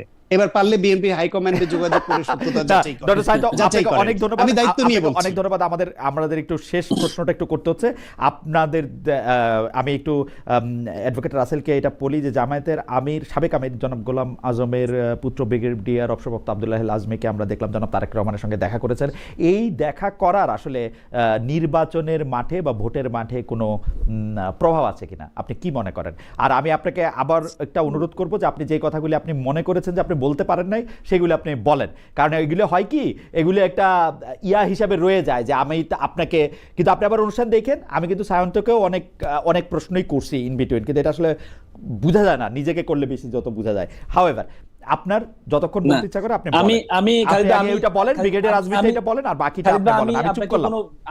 আমি প্রথম কথা হচ্ছে, আমি আমার যারা দর্শক আছে আমি আপনাকে ব্লেম দিই নাই, আমি আপনাকে ভালোবাসি বলে বলেছি। আপনিও আমাকে ভালোবাসেন বলেই প্রত্যেকটা প্রশ্নের উপরে প্রশ্ন করেছেন, কারণ আপনার ভালো লাগছে, ঠিক আছে, কারণ এটা জমছে। আর আপনি তো জমানো মানুষ, হ্যাঁ আপনি তো জমানো মানুষ, আপনার যখন জমছে আপনি আরো প্রশ্ন করছেন। প্রশ্নের উপর মানুষ প্রশ্ন কখন আসে, যে শান্ত ভাই বলেছে না যে আমাদের, আপনি যে প্রশ্নটার আগ্রহটা তৈরি হয় কখন, যখন আপনার প্রশ্নের উপর প্রশ্ন করবেন, প্রশ্নের উপর প্রশ্নের উত্তর হবে, এরপর এটাই তো জমা। এটাকে আমি নেগেটিভলি বলিনি। আমি প্রথম কথা হচ্ছে উইথ ডিউ রেসপেক্ট, আমি আপনার সম্মান রেখে আমি নেগেটিভলি বলিনি, আমি খুব সম্মান রেখে বলেছি যে আপনি আমাকে ভালোবেসেন বলে এই প্রশ্নের উপর প্রশ্ন করেছেন। ওকে ওকে, থ্যাংক ইউ। আর শাহেন্ত ভাই আপনার বড় মানুষ, এই জন্য ওনার কাছে বেশি প্রশ্ন করেন না, কারণ ওনার কাছে বেশি প্রশ্ন করলে উনি খুব গম্ভীর মানুষ। সেইটা আমি মেনে নিলাম। আপনি যদি আমাদের এই শেষ প্রশ্নটা যদি আপনি একটু বলতেন, আর আপনার যদি ফিনিশিং কথা আছে কোনো কিছু বলেন, আমরা সায়ন্ত থেকে এক লাইন শুনবো, কারণ সায়ন্ত কবি মানুষ, লেখক মানুষ, এক লাইনে হয়তো আজকের অনুষ্ঠান শেষ করতে পারবে, কিন্তু আপনি একটু বেশি করেই বলেন। জনাব গোলাম আজমের যে ছেলে আছেন ব্রিগেডিয়ার আজমি, উনার দেখা করাটা জনাব তারেক রহমানের সাথে, সেটা কোনো পলিটিক্স, উনি শুধু উনি একটা বই লিখেছেন, উনি যখন আয়নাগরে ছিলেন একটা বই লিখেছেন। এই বইটা উনি শুধুমাত্র তারেক রহমান সাহেবকে দেন নাই, তারেক রহমান সাহেব, ডক্টর মোহাম্মদ ইউনূস, মানে বর্তমানে যারা লিডিং পজিশনে আছে, বর্তমানে যারা যে দলগুলার মানে লিডিং পজিশনে আছে, মানে যার প্রত্যেকের কাছে উনি এটা গিফট করেছেন। কারণ উনি এজন্য এটা করেছেন, ডক্টর মোহাম্মদ ইউনূসকে দিয়েছেন যে আমি কিভাবে করেছি, তারপরে তারেক রহমান সাহেবকে দিয়েছেন। হয়তো এমনও হতে পারে তারেক রহমান সাহেবকে দেখাচ্ছেন যে এই যে আয়নাগর, এই ভবিষ্যতে যেন এই আয়নাগর যেন তৈরি না হয়, এটার কারণে একটা মানুষের জীবন যে কত বিভীষিকাময় হয়। দিয়েছেন হ্যাঁ, ডাক্তার শফিকুর রহমানকেও দিয়েছেন, সবাইকে দিয়েছেন। এবং হাদিকেও আপনি ছবি হয়তো দেখেছেন, হাদিকেও উনি যখন হাদি জীবিত ছিল তখন হাদিকেও দিয়ে আসছিলেন ইনকিলাব মঞ্চে, যাতে বইটা রাখা হয়, রাখলে যারা পাঠক আসবে তারা পড়বে, পড়ে যে একটা বিভীষিকাময় 17-18 বছর একটা বিভীষিকাময় একটা অবস্থা ছিল, সেই অবস্থাটা তরুণ প্রজন্ম জানবে, যাতে ভবিষ্যতে কোনো কেউ স্বৈর শাসক না হয়। এই জন্য উনি প্রত্যেকের কাছে গিয়েছেন। এটা শুধু তারেক রহমান সাহেবের কাছে গিয়ে স্পেশাল এমন কিছু না। যদি তারেক রহমান সাহেবের কাছে না দিতেন, বরং আমি প্রশ্ন করতাম যে আপনি উনাকে কেন দেন নাই, আপনার তো সকলের কাছে দেওয়া উচিত। সেই ধারাবাহিকতা দিয়েছে, এটাকে আমার কাছে অন্যভাবে নেওয়ার কোনো সুযোগ নেই। ভোটের রাজনীতিতে এটার কোনো প্রভাব আছে, মানে আজমি সাহেব? না, ভোটের রাজনীতিতে আমি তো মনে করি আপনার রয়টার্সকে জামাতের আমির যে বলেছেন 5টা বছর ইউনিটি গভর্নমেন্টের কথা বলেছেন। ইউনিটি গভর্নমেন্টটা আসলে, ইউনিটি গভর্নমেন্ট বলতে আমি যেটা বুঝি আর কি, ইউনিটি গভর্নমেন্ট আমরা তো আসলে বিরোধী দলকে মানুষ মনে করি না। আমি মনে করি বিরোধী দলকে নিঃশেষ, মানে বিরোধী দল মানে হচ্ছে সে তার কোনো অধিকার থাকবে না, সেই বাইরে থাকবে না, সে জেলে থাকবে, তার বিরুদ্ধে মামলা হামলা হবে, তার বিরুদ্ধে হাজারো মামলা হবে।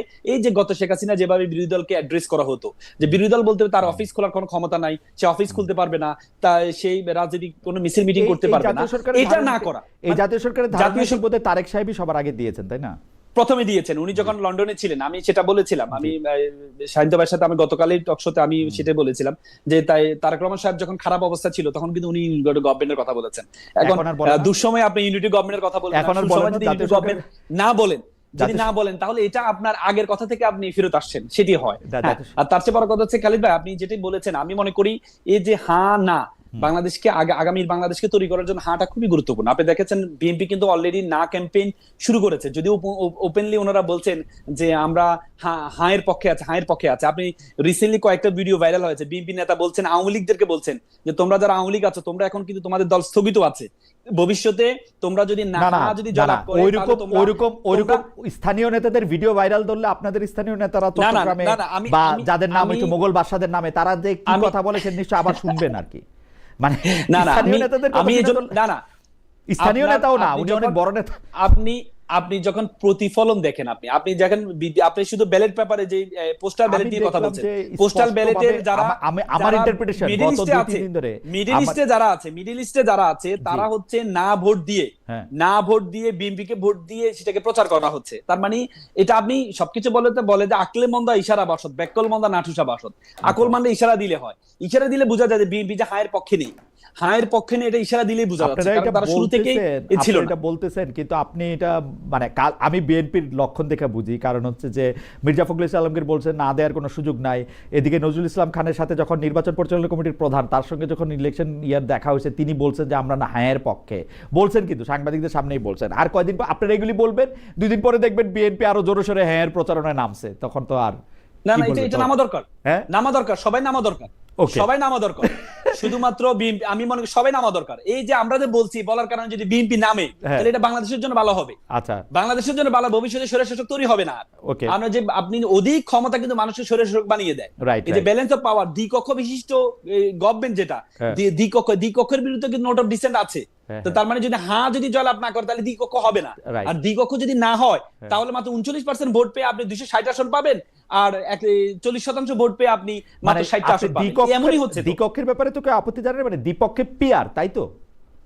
না দ্বিকক্ষ যদি দ্বিকক্ষ উচ্চ কক্ষে পিআর এর কথা আসছে, হ্যাঁ পিআর এর কথা, পিআর যদি পার্সেন্টেজের ভিত্তিতে, যদি আপনার না উচ্চ কক্ষ করতে তো যদি না ভোট, বিএনপি সবার আগে উচ্চ কক্ষের কথা বলছে, উচ্চ কক্ষের ক্ষেত্রে তো আর কোনো কিন্তু যদি দ্বিধা নাই, কিন্তু যদি না ভোট, কিন্তু আপনার যদি না ভোট যদি জয়লাভ করে তাহলে তো আর সেটা হবে না, যে সরকারটা হবে না, যে সরকারগুলো তো হবে উচ্চ কক্ষ করবে না, না বললে মানে এইটা তো এটা তো জোর করে, এটা তো জোর।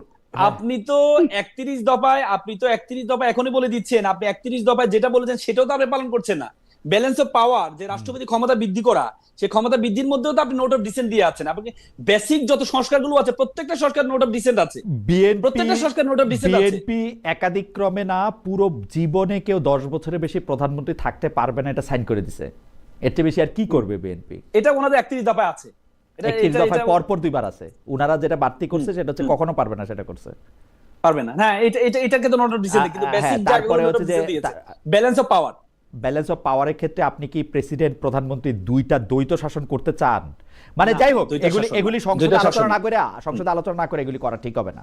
এইটা যেই নোট অফ ডিসেন্ট গুলি আছে, আপনিও খুব ভালো করে জানেন, আপনি আইনজীবী, এই সারা জীবন হয়তো আপনাদের সুবিধা হবে, অনেক মামলা মোকদ্দমা আসবে আপনাদের কাছে, বুঝছেন, এইগুলি নিয়ে আপনারা, কিন্তু অন্য মানুষের অনেক অসুবিধাও হইতে পারে। হাওয়েভার তবু আমরা আশা করব যে যেহেতু জুলাই সনদের মধ্যে বা জুলাই ঘোষণার মধ্যে সবগুলি রাজনৈতিক দল, আমাদের প্রফেসর আলী রিয়াজের নেতৃত্বে একটা সংস্কার কমিশন হয়েছে, সংস্কার কমিশনের নেতৃত্বেও সব প্রফেসর ডক্টর মোহাম্মদ ইউনূসী ছিলেন, কিন্তু আলী রিয়াজ সাহেব কো চেয়ারম্যান হিসেবে সেইগুলি সবগুলি এটা দেখছেন, আমাদের মনির হায়দার ভাই ছিলেন, অনেক কথাবার্তা, অনেক কিছু হয়েছে, কিন্তু অনেক দলের সাথে অনেক কথা হয়েছে, এটা একটি কিছুটা ফল বয়ে আনুক, আমরা এই সংস্কারগুলি বাস্তবায়িত হতে দেখি, গণভোটেও যেন এটা প্রতিফলন দেখি।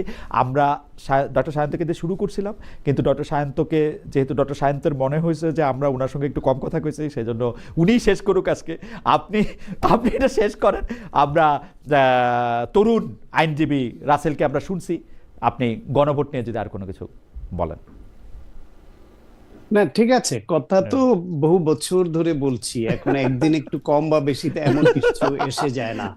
তো কথা হচ্ছে গিয়ে গণভোটের প্রশ্নে আমি ব্যক্তিগতভাবে মনে করি যে এখানে হা জয়যুক্ত হলে বিএনপির হারানোর কিছু নাই, বরং বিএনপির 31 দফার বেশিরভাগ যেহেতু এই সনদের মধ্যে আছে, হা জয়যুক্ত হলেও যে অল অন সাডেন সব বাস্তবায়ন করতে হয় এমন তো নয়, পর্যায়ক্রমে করবে। সেই ক্ষেত্রে বিএনপির যেগুলোতে প্রায়োরিটি বলেই দিয়েছে যে 31 দফার মধ্যে ম্যাচ করে যেগুলো, সেগুলো আগে করবে এবং পর্যায়ক্রমে করবে। এতে খুব হারানোর কিছু আছে বলে আমি মনে করি না, এবং যথেষ্ট সময়ও পাবে। ফলে রাষ্ট্র সংস্কারের পক্ষে যেহেতু বিএনপি প্রথম উচ্চকণ্ঠ হয়েছে, লিখিতভাবে পুস্তক প্রকাশ করে জনমত গঠন করেছে, এইখানেও তাদের হ্যাঁ জয়যুক্ত হলে বা হ্যাঁ পক্ষে থাকলে হারানোর কিছু আছে বলে আমি মনে করি না, ডক্টর বরং শাহাদাত, তাদের অর্জনের বিষয় আছে। ডক্টর এক দুই হলো জি আর একটু বলবেন? আচ্ছা, তাহলে আপনি 1 মিনিটের মধ্যে শেষ করেন ডক্টর শাহাদাত, আমাদের আর হ্যাঁ। দ্বিতীয় হলো গিয়ে এই নানান সময় নানান প্রশ্ন আসে, অতীত বর্তমান ঘাটাঘাটি না করা। আপনি যথার্থই বলেছেন যে অতীতের উপর ভিত্তি ধরে বর্তমান রচিত হয় এবং বর্তমানের উপর ভর করেই ভবিষ্যৎ রচিত হবে। সুতরাং আমরা অতীত বর্তমান ভবিষ্যৎ কোনোটাকে অস্বীকার করতে চাই না, একটা দিয়ে আরেকটাকে ঢাকতে চাই না।